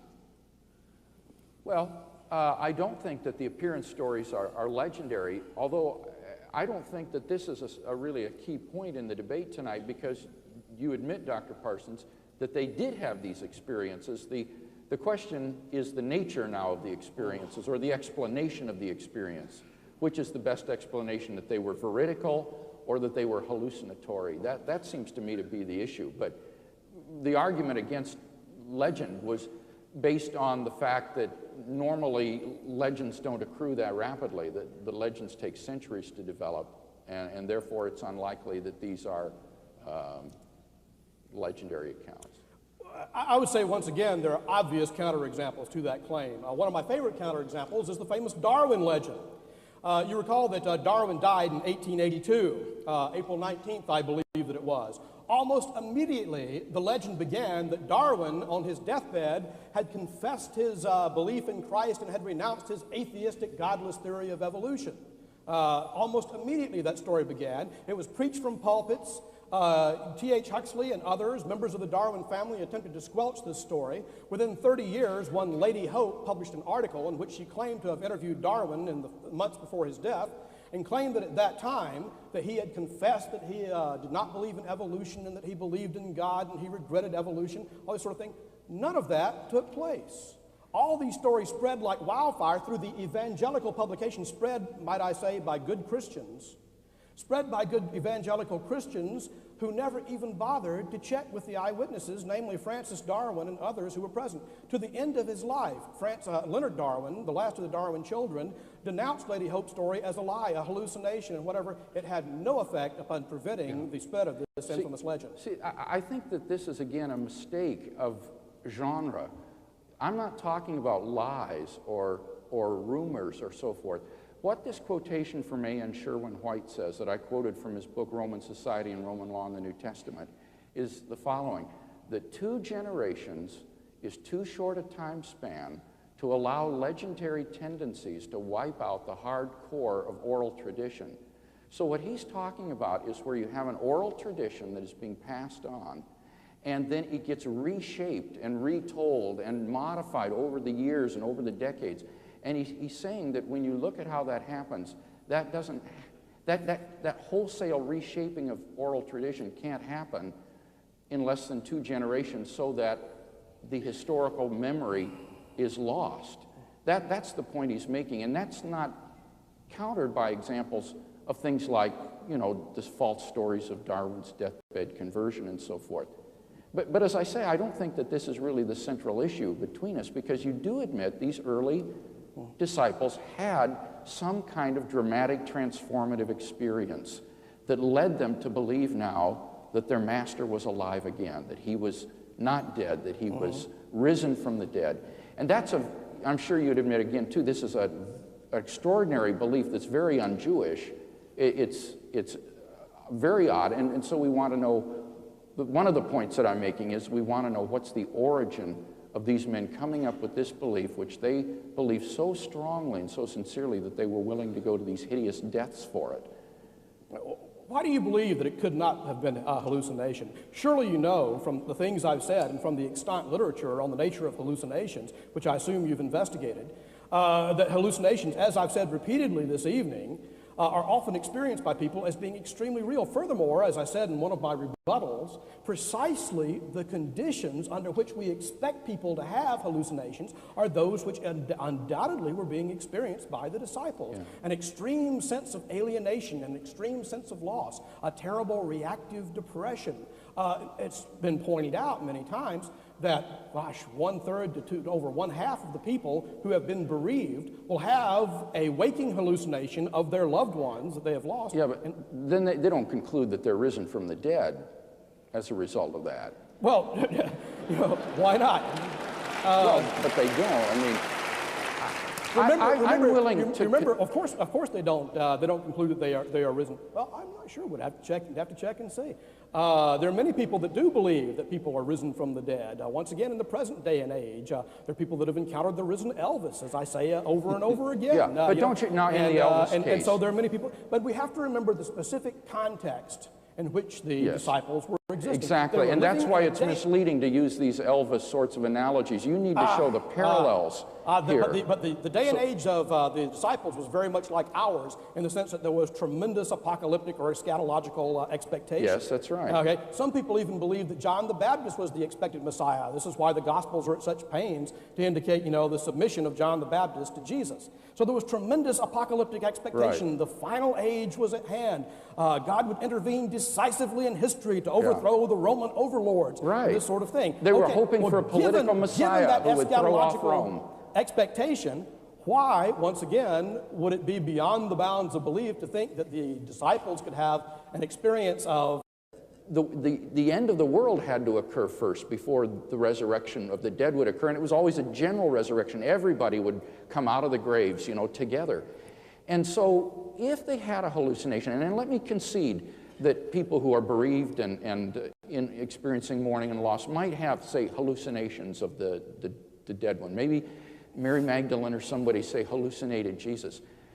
Given hallucinations as projections of the mind don't contain anything that's not already in the mind. They are projections of the contents of the mind. So given their Jewish expectations and frame of mind, if they were to hallucinate Jesus, they would see visions of Jesus in glory in Abraham's bosom, where the righteous dead went to depart to be with God. And at most, that would have led to the belief that Jesus had been assumed into heaven. He had been translated into heaven, which is a totally different category in Jewish thinking from resurrection from the dead. So I don't think that even if I concede that they hallucinated, which I'm not ready to concede, but even if they did, I don't think it would lead to this proclamation, he is risen from the dead. We read Bishop Shelby Spong's book, Resurrection, Myth of Reality. I haven't read Spong because, frankly, I mean, you ought to debate him. I'd like to. I'd like to very much. But I think Spong is a popularizer of more credible scholarly work, which I have read and tried to interact with. On the hallucination. Let me pursue a point, if I may, on that. The reason I raise Spong is this. Couldn't there have been a process? Couldn't there have been an initial experience of a hallucination, an extremely real seeming experience in which, several apostles, had a hypnagogic or hypnopompic hallucination, which once again, psychologists tell us is extremely real as I'm seeing you guys right now, they say. And when they had that experience, and then couldn't there have been a period of time in which, as Shelby Spong says, they thought this over. They reflected on this experience of the resurrected Jesus or the resuscitated Jesus, whatever that they had experienced in the hallucination. They reflected on this. They thought about this. They worked it out in the smithy of their souls, as Spong says. And eventually, the best sense they could make of it is that Jesus was risen from the dead, and that the new age, the apocalyptic age, which Jesus did preach, as far as we can tell, going by the earliest Markan accounts, Jesus did have apocalyptic content. The era was rife with apocalyptic content. Why then couldn't they see his resurrection as the first, prefiguring the general resurrection? Once again, Dr. Craig, I simply did not see such a massive conceptual shift here that we couldn't have something like a paradigm shift. Paradigm shifts do occur. Yeah, and it's a cumulative case. I mean, what I'm offering here are three independent pieces of evidence which I think cumulatively have force.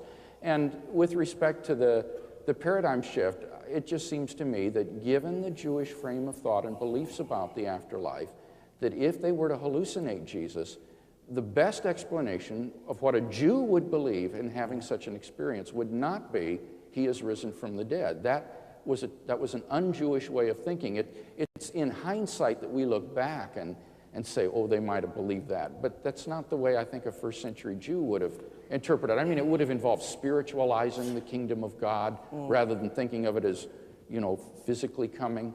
And as I said, I'm not prepared to grant that these were hallucinations because you can't show any hallucination that fits the model of the resurrection appearances in all respects. You might pick one hallucination that fits one aspect. Here's another hallucination that fits another aspect. But there isn't anything that fits all of these in terms of the diversity, the range of people involved, and so forth. I mean, for example, James, Jesus' younger brother, we have good reason to believe he was not a believer in Jesus during his lifetime.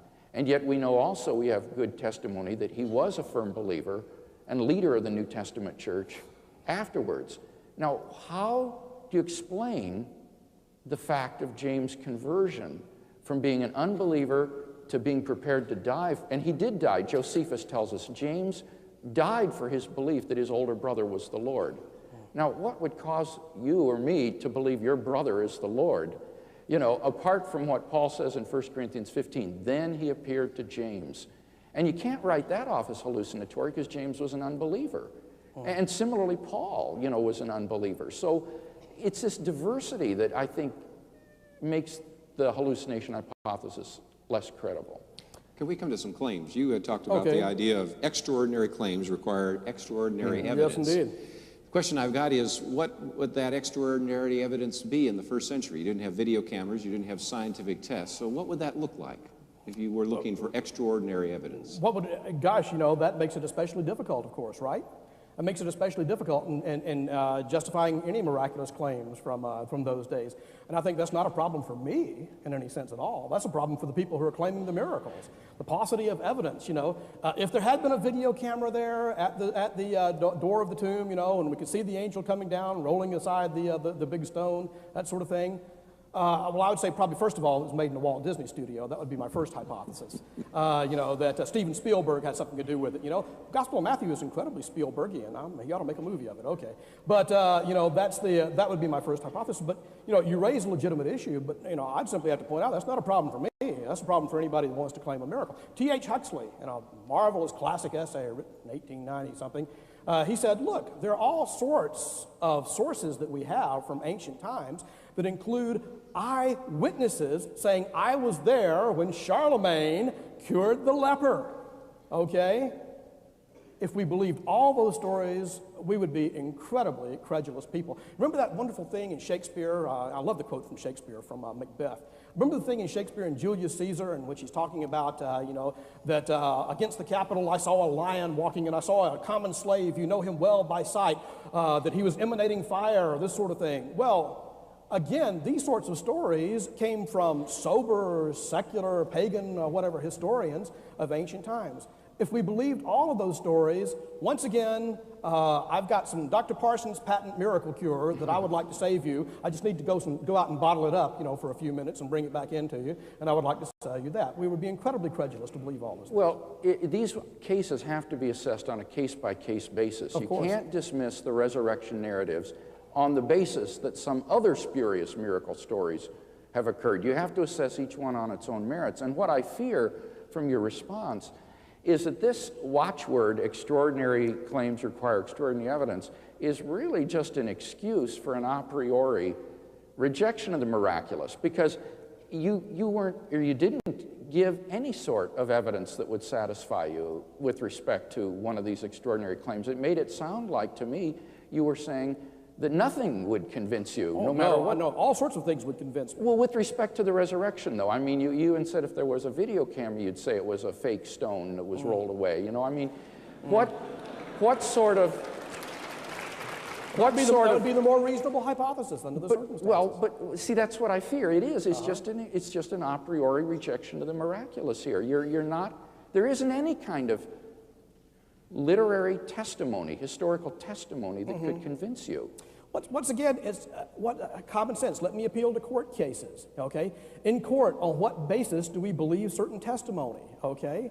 Well, we believe testimony often on the basis of how likely or unlikely we think it is that somebody is telling the truth, on the basis of all sorts of surrounding circumstances. Now, in court case, generally speaking, there are no claims to supernatural action. There are no claims to anything occurring which was physically impossible or against the laws of nature, however one wants to phrase it, you know, that sort of thing. Yet we still judge guilt or innocence, send people to the to execution or not, on the basis of what we consider to be likely or unlikely on the given circumstances, that sort of thing. So once again, these extraordinary claims require extraordinary evidence. In no way implies a bias against the supernatural. It's simply an application of a rule which we use in our daily lives. But you're saying that when you say extraordinary, really what you're saying is no amount of evidence would convince me of these extraordinary claims. Sure it would.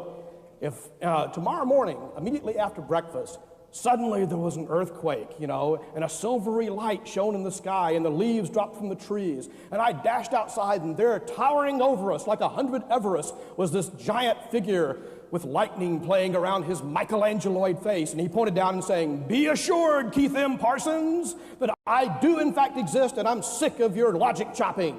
Dr. Craig, I would join you in the pew of the church, in the front pew of the church the next Sunday. Be going to the question and answer period. We're going to go to the question and answer period, so be going to the microphone as we wind this down. You don't think that you would have said, "Boy, I was having a hallucination"?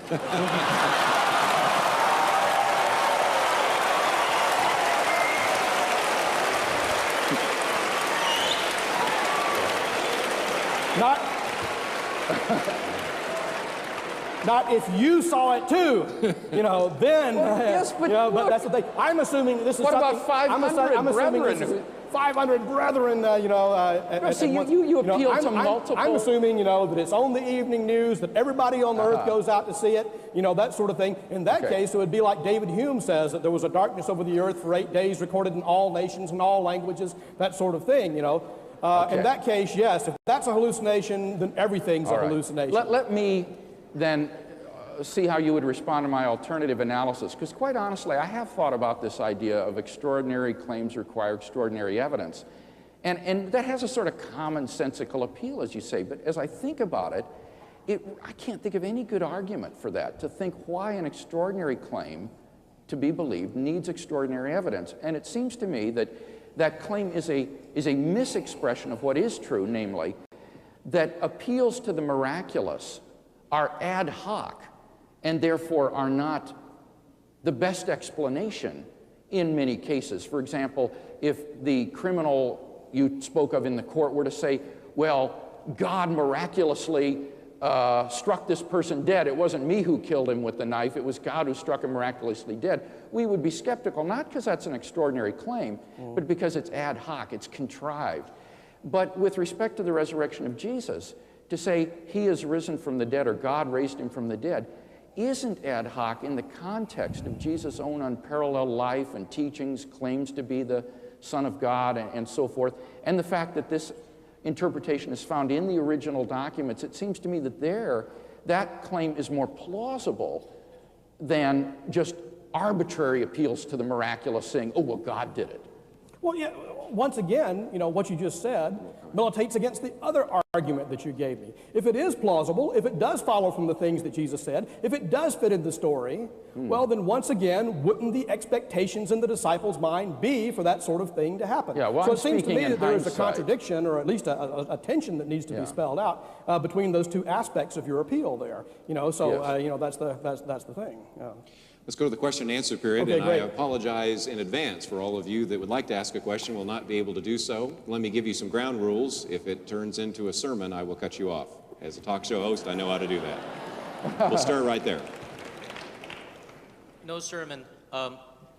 Edward Tabash from Beverly Hills, California. Dr. Craig, if in fact the witnessing of the resurrection was so essential to people being able to believe in and spread the word of Jesus' divinity, then why are we moderns denied the same evidence that manifested to the ancients? Why can't somebody be resurrected today by God so that us non-believers could see this miraculous evidence? Why not part a few seas and have the earth stand still, a few flaming chariots? Isn't it unfair for our salvation to depend on evidence of the miraculous that was never properly chronicled in primitive times? Okay, Eddie, you've asked this question before. Let me try to get at this as clear as I can. Really, the question you're raising is what Lessing called the broad, ugly ditch between the contingent facts of history and the necessary claims of religion. And what Lessing was saying is, how can these life-changing and life-shattering claims of religion, salvation and so forth, these eternal claims, rest upon the apprehension of contingent facts of history? And I agree that that's a problem, and that is why I am not an evidentialist. I do not think that you have to have historical evidence for the resurrection of Jesus or the Gospels and so forth to rationally believe. On the contrary, I think that it is on the basis of the inner witness of God's Spirit that we have adequate grounds for knowing the Christian faith to be true and for rationally believing in Christ, just as I did when I first heard the message of Christ as I described. So I would answer Lessing with what Kierkegaard said, that through the Spirit of God, every generation is contemporaneous with the eyewitnesses, and that if we will attend to that, we will have adequate grounds for knowing that Jesus is risen from the dead, because he can be experienced as a living reality in our own lives, whether we have the time, the leisure, the training, and the opportunity to conduct a historical investigation of the evidence or not. Okay, I believe I get a response now. Eddie, I think you're right. I mean, if our eternal destiny depends upon whether we believe in God or not, he owes us some flaming chariots. He owes us some burning bushes. He should make it, I mean, if we're going to spend eternity in hell if we don't believe in him, then he should make it blindingly, undeniably obvious that he exists. He has a responsibility to do so. We're important enough. Eternal punishment is bad enough. He ought to make it so that, you know, we weak human beings with our powers of self-deception cannot fool ourselves. I want a burning bush. Question back here. First Baptist Capel. My question is for Dr. Parsons. You said you wanted a definition of the meaning of life. Mm-hmm. Well, you said that life is meaningful just by having friendships and finding, exploring, such as Einstein, and that his life was meaningless. Well, what is the point of life? To explore and find new worlds if all who will exist and experience it will just end up dead, 6 foot under. Oh, well. Wait, I'm not done. Oh, sorry. Okay. Let's wrap it up. It's such a good question, I wanted to jump right in. Because with God, with Jesus Christ, God gives us an everlasting life, therefore giving it meaning. Very good question. Let me say, though, that I take precisely the opposite view. Martin Heidegger, who was a German philosopher that said almost everything he said was incomprehensible, said one thing that I really liked. He said, it is the fact that life is finite. It is the fact that we shall die that gives our life meaning, that gives us the responsibility of creating meaning in our lives. Yes, we only live 70 years. Okay? 70 years, that's about it. Each day is important. Each day that you let slip by without doing something meaningful in your life is a day that is gone forever. Okay? All the more, the fact that we shall die means all the more that we have the responsibility of squeezing out of every moment of life, every day of life, squeezing as much meaning and significance as we can get. And, you know, it took me 40 some odd years to realize that, but by golly, that's what I'm doing now. Well, I think it's really odd to talk about I have the responsibility to squeeze meaning out of life. Responsible to whom? Okay, well, then in that case I would say, why is it any different whether somebody acts responsibly or irresponsibility? Your destiny is unrelated to how you act. It doesn't make any difference. For example, you said Russell campaigned against the use of nuclear weapons. Mankind will be wiped out anyway in the heat death of the universe.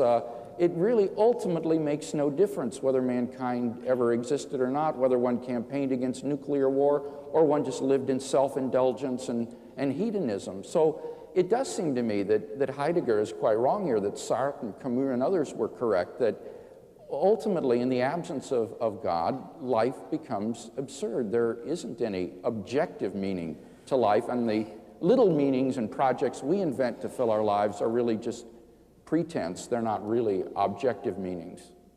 Question over here. Hi, my name is Martina, and I attend the North Texas Church of Free Thought, and I have a comment for Dr. Craig. I am a non-believer and an atheist, and I'm somewhat offended, Dr. Craig, at your statement that we are immoral. That we are what? That we are immoral. You made that statement.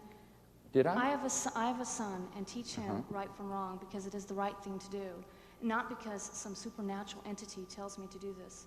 If the Christians in this room get nothing else out of this debate, let them realize that atheists are just as kind and loving, if not more so, than Christians would be or aspire to be. Yeah, I didn't say that. I think you've misunderstood me. Maybe I did, but I really did think you say that. Yeah, because I never said or intended or believe that atheists are immoral. What I said is that if God doesn't exist, then even if right or wrong right and wrong exists, which I think is doubtful on an atheistic view. It seems to me that in the absence of God, there isn't any objective right and wrong. They're just various socio-cultural values that have evolved in different societies and different cultures, the spin-offs of socio-biological evolution. But even if there were right and wrong, what I said is that it doesn't really matter how you live because your destiny is unrelated to your behavior. The good man ends up no different than the evil man. There's no difference between the Mother Teresa and the Joseph Stalin.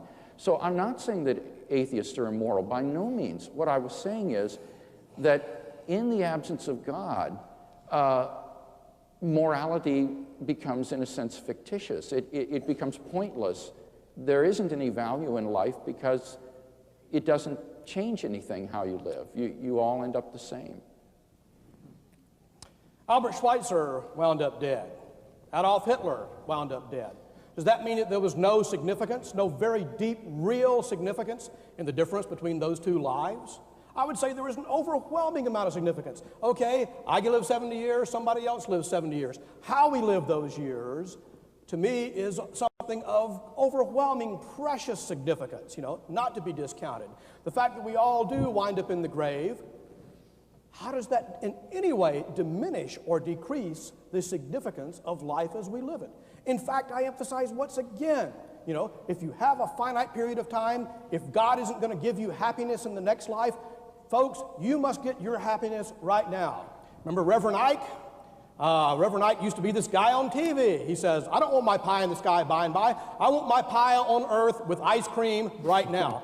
Folks, I'm telling you, get your pie, get your ice cream now. That's what I'm saying. Question back here. I don't believe that God can be proven. I believe that he has to be accepted on faith. But I also am surprised that there hasn't been more talk about Josephus, a historian who did report on the death and burial of Jesus, although he said that the body mysteriously disappeared, which is certainly what a historian would have reported, not being a religious person. How do you respond to that? Is that not some extraordinary evidence that you're requiring that a historian who had nothing to do with the religious experience would have reported on the death and burial and disappearance of Jesus' body? I assume this is addressed to me. All I know is that all the scholars that I have read, all of the New Testament scholars, say that that section from Josephus is an interpolation which is put in there by later Christians. And they give several reasons for this. First of all, it fits in, those passages are totally incongruous. They break completely the literary flow of Josephus' writing at that point. Second, no good Orthodox Jew of the day, as Josephus was, I'm going to make the same kind of argument that Dr. Craig would. No Jew of the day would have said those sorts of things about a man, So obviously, I'm just going to go with what the overwhelming majority of New Testament scholars that I have read say. In fact, it seems unanimous to me. They all say that that's a later Christian interpolation. I think that that your information is incorrect here, Dr. Parsons.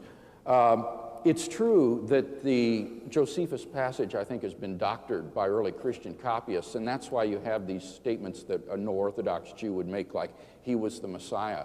But nevertheless, I think the majority of scholars today would say that there was a Jesus passage in Josephus. It's not incongruous. In fact, it fits in with the two stories on either side of it, which are also verified by Tacitus and another ancient historian. And it also has earmarks of Josephus' own style.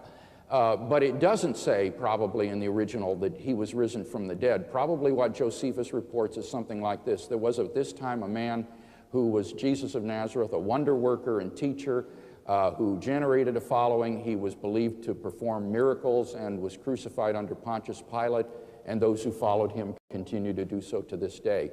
And there's a second reference in Josephus later where he talks about the martyrdom of James, his younger brother, which seems to refer back to this earlier passage, which also indicates that there were two Josephus passages. So we do glean some information about the historical Jesus from Josephus, but nothing that would go to prove the resurrection.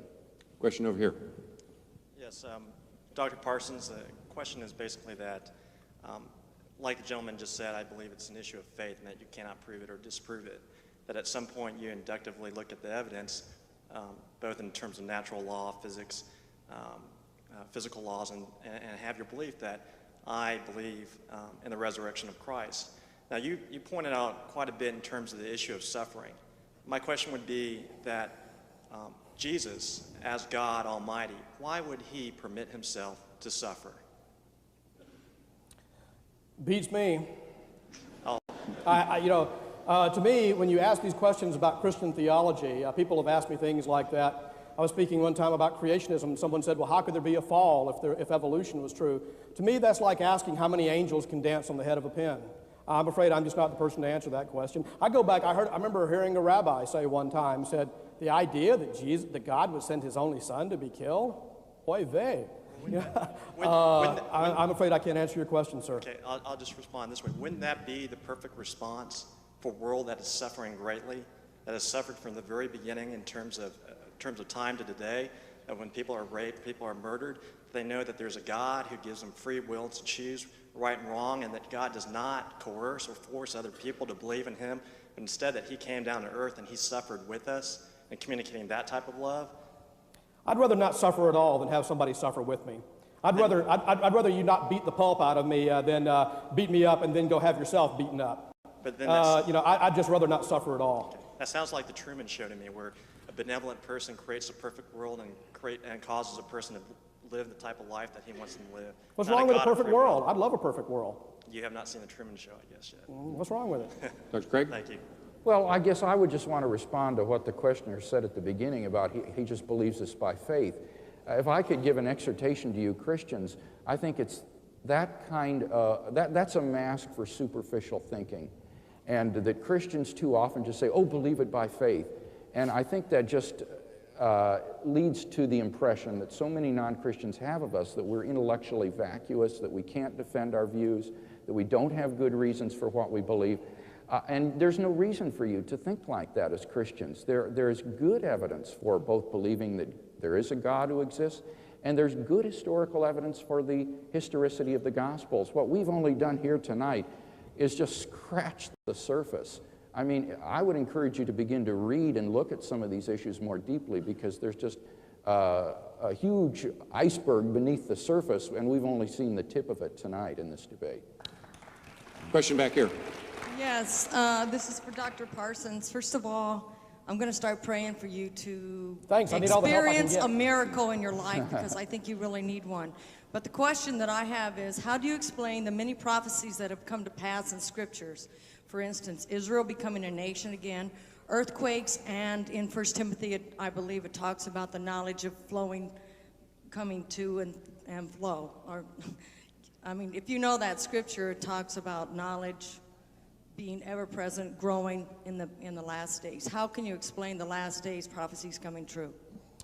Let me say, first of all, thanks for the prayers. I need all the help I can get. I appreciate it. Once again, as far as prophecy goes, this is a game which I really think just cannot reasonably be played. Hal Lindsey wrote The Late Great Planet Earth in 1970. I read it, back in those days. And wow, what a great book. The world is just about to come to an end. Wow, 1970 it was. Well, here we are, 28 years later. Ain't come to an end yet. Is it going to?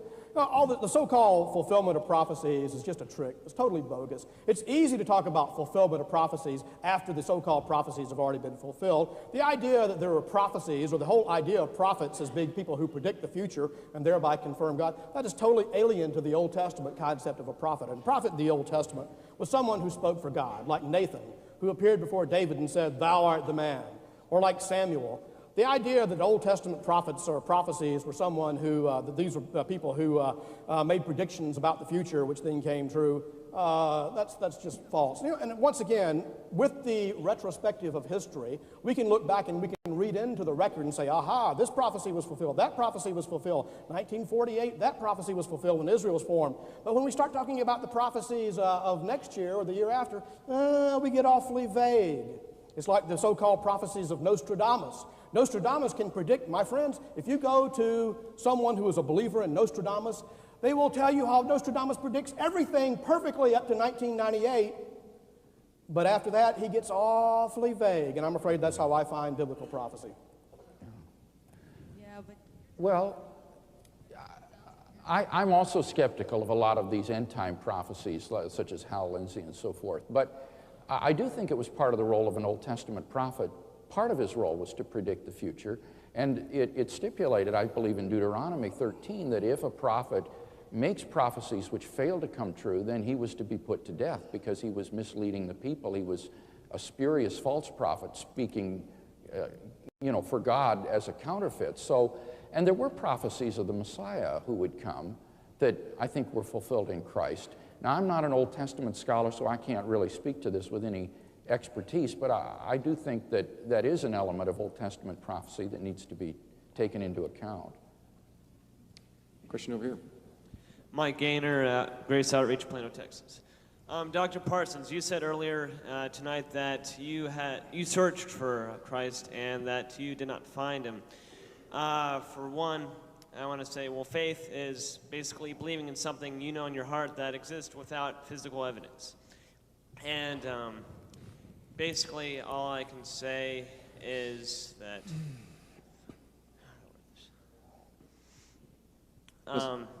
speaking in tongues, that's one of the many gifts that you get from accepting God through baptism of the Holy Spirit. Explain that.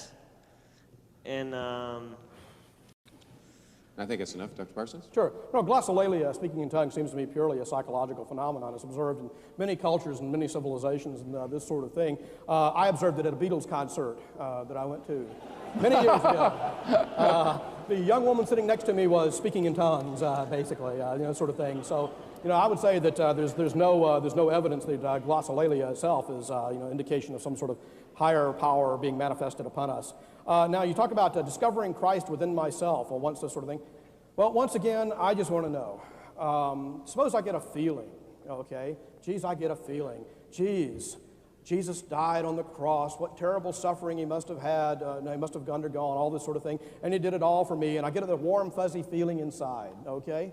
How do I know that's just not a warm, fuzzy feeling?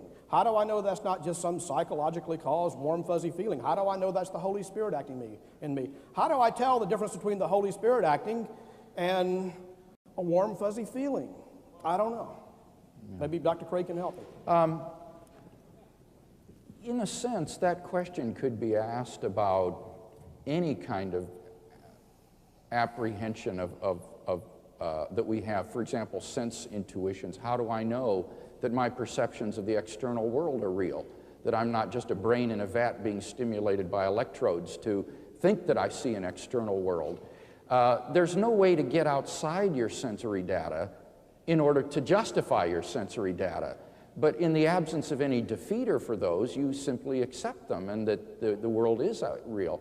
And similarly, I would say with respect to the witness of the Holy Spirit, for a person who has come to know God in a personal way, it's not just kind of like a warm, fuzzy feeling. It's not like that. It's more like the reality of a personal presence in your life that wasn't there before. For me, it was like somebody turned on the light where there was darkness before. And I just have no reason to think that this is delusory. It's almost, I've called it a self-authenticating experience, that the person who has it knows. It's kind of like, I remember before I met my wife, I would often ask married couples, I say, how do you know when you're in love? And they'd say, you just know that when it happens, you just know that you're in love. Well, it's kind of like that, I think, in knowing Christ. It's a personal presence and experience that's real, and you don't have any reason to doubt it. But I do want to say, with response to the questioner, I just disagree entirely that faith is believing in your heart without physical evidence. That's not the New Testament concept of faith. The New Testament concept of faith is that faith is trust. It is commitment. And that is totally consistent with having good evidence and reasons for that commitment and trust. When I had eye surgery a few years ago, I wasn't willing to go under the knife until I had made sure that this doctor was the best corneal surgeon in the United States. And then, having determined that, I placed my trust in him and went under the knife. Similarly, placing your trust in Christ isn't inconsistent at all with having good evidence and reasons for believing that God exists, that the Bible is true, that Jesus was who he claimed to be, and so forth. We're now going to move to our closing comments, and I apologize for those of you that wanted to ask questions. Perhaps the participants will be here afterwards to answer your question. 5-minute closing speech, and we'll begin with Dr. William Lang. Okay, and I'm supposed to deliver this, what, sitting here? You can stand over there if you'd like. Oh. Stand up, pick your notes, whatever you'd like to do. Okay. Well, let me just try to summarize the threads of the debate then, I guess, as I see them. I presented 3 reasons tonight why I am a Christian. First of all was evidence for a personal creator of the universe, and that has not been disputed tonight. Dr. Parsons says he thought it was irrelevant to the debate, but I think it's highly relevant, particularly when it comes to assessing the evidence for the resurrection. Because if you already know that there is a supernatural being, a creator who exists, who's capable of doing something like a miracle, then that makes it all the more plausible to believe in miracle claims like the resurrection. So it is highly relevant. That's what it has to do with Christianity. With respect then to my second argument, the evidence for the resurrection, I think I've explained why I think that extraordinary claims don't require extraordinary evidence. What is true about that is that a miracle claim is not the best explanation when it's ad hoc, when it's contrived. But when there is a significant religio-historical context in which that miracle claim occurs, then I think it is plausible to avert to the miraculous explanation if it's better than any naturalistic explanation. And when I look at the naturalistic explanations like conspiracy theory, swoon theory, hallucination theory, it seems to me that the hypothesis God raised Jesus from the dead surpasses these theories in terms of its explanatory scope, its explanatory power, its plausibility. It's not ad hoc, and therefore this is the best explanation, that God raised Jesus from the dead. Now, with respect to the appearances, we agree that they occurred. The only question is whether or not these were hallucinations. And I think that given the diversity and the range of these experiences, it's unlikely they could be hallucinations. Also, it would be very un-Jewish, even if these hallucinations occurred, to interpret them as resurrection from the dead rather than assumption into heaven. And finally, I pointed out that the hallucination hypothesis doesn't explain the empty tomb. You still need another hypothesis to explain that. The resurrection hypothesis explains both the empty tomb and the appearances, as well as the origin of the Christian faith, and thus has greater explanatory scope, and so is a better explanation. With respect to the empty tomb, Dr. Parsons says, well, why trust Mary Magdalene? Well, very simply this: others could check out what she said. It wasn't just Mary who found the tomb empty, but others could see. In fact, it's remarkable that early Christianity originated in the very city where Jesus was crucified and buried. As Wolfhart Pallenberg, my doctoral mentor, stated, even if the empty tomb narratives were totally legendary, the tomb must have been empty when the disciples began to preach the resurrection of Jesus, because you couldn't have a movement founded on the resurrection of a dead man flourishing in Jerusalem if everybody knew that the body lay interred in the hillside. So that's why most historical scholars today, the broad spectrum of New Testament scholars, think that the tomb was in fact found empty. Finally, the origin of the Christian faith, we saw this couldn't be explained on the basis of Jesus' predictions of his resurrection, because the evidence for the empty tomb is greater than the evidence for the predictions. So if you agree that the predictions were historical, then you have to also agree that the appearances in the empty tomb were historical. And we saw how it contradicted Jewish modes of thinking. Finally, the personal experience of God. Again, I guess I would just say this: if you have not found God as a personal reality in your life, do what I did. Pick up the New Testament and begin to read the Gospels and ask yourself, could this really be true? Could there really be a God who loves me? Could Jesus of Nazareth really be the revelation of God to mankind? And begin to explore his claims for yourself. I believe that this could change your life in the same way that it changed mine.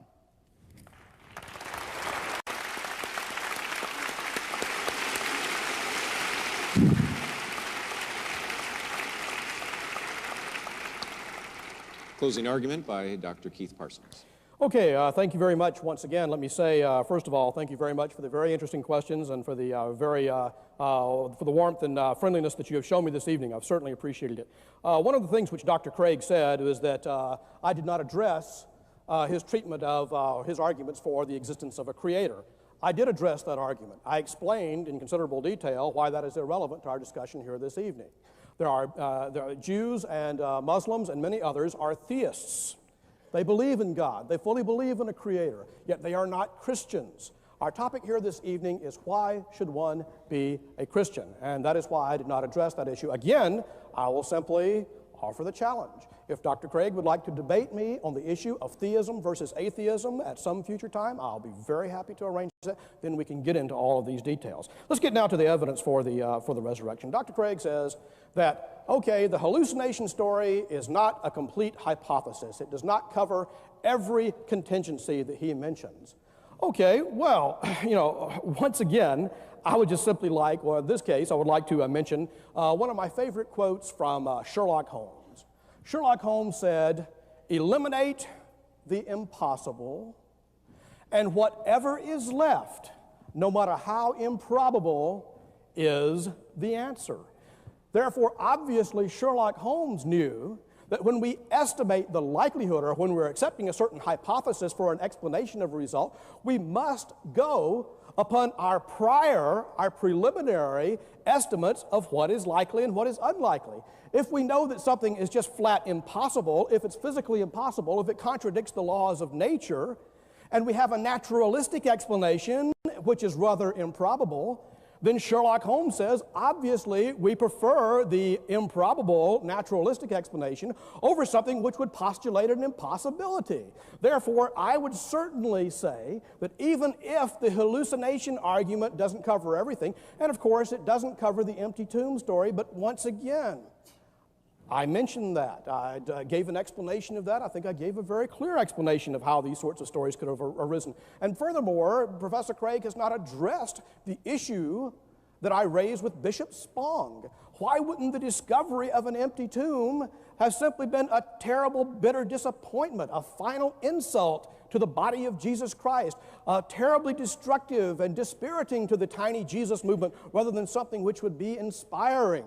I heard no explanation, no answer to that, in this entire evening. In fact, the Bible, in a certain place, Acts chapter 13, says, in contradiction to the gospel burial stories, Acts chapter 13 says that Jesus was buried by those who crucified him, implying that this was the final insult done to the body of Jesus, implying that the body of Jesus was dumped ignominiously into an unknown grave, such as would have been the practice for condemned criminals at the time, an obscure grave which was immediately overlooked. How do we know that Mary Magdalene and the others, if there were others, and again, Reginald Fuller, the great biblical scholar, says the earliest tradition just says Mary Magdalene, whoever she was, found an empty tomb. How do we even know she went to the right tomb? How do we know she didn't go to the wrong tomb? How do we know? It just is not clear. And in that case, if there were a discovery of an empty tomb, this would never, as Bishop Spong says, have issued in the Easter faith. Okay, well, I think my time is about up. Anyway, then let's see. Nope, that wraps it up. I think rather than begging your patience any longer, I'll just close on that note. Thank you very much.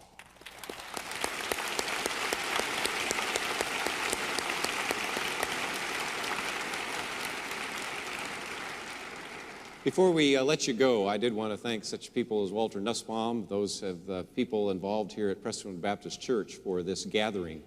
And if it is indeed true, then the unexamined life is not worth living. We have given you a great opportunity tonight to examine your life. I hope that you heard some things that challenged your categories, rattled you a little bit, and caused you to think. Because we want you to come away from this debate to think deeply about the evidences that have been shared, the truth claims that have been put forward, and to evaluate the impact that they would have on your lives. So with that, how about a round of applause for our two participants? Thanks, Josh. Good job.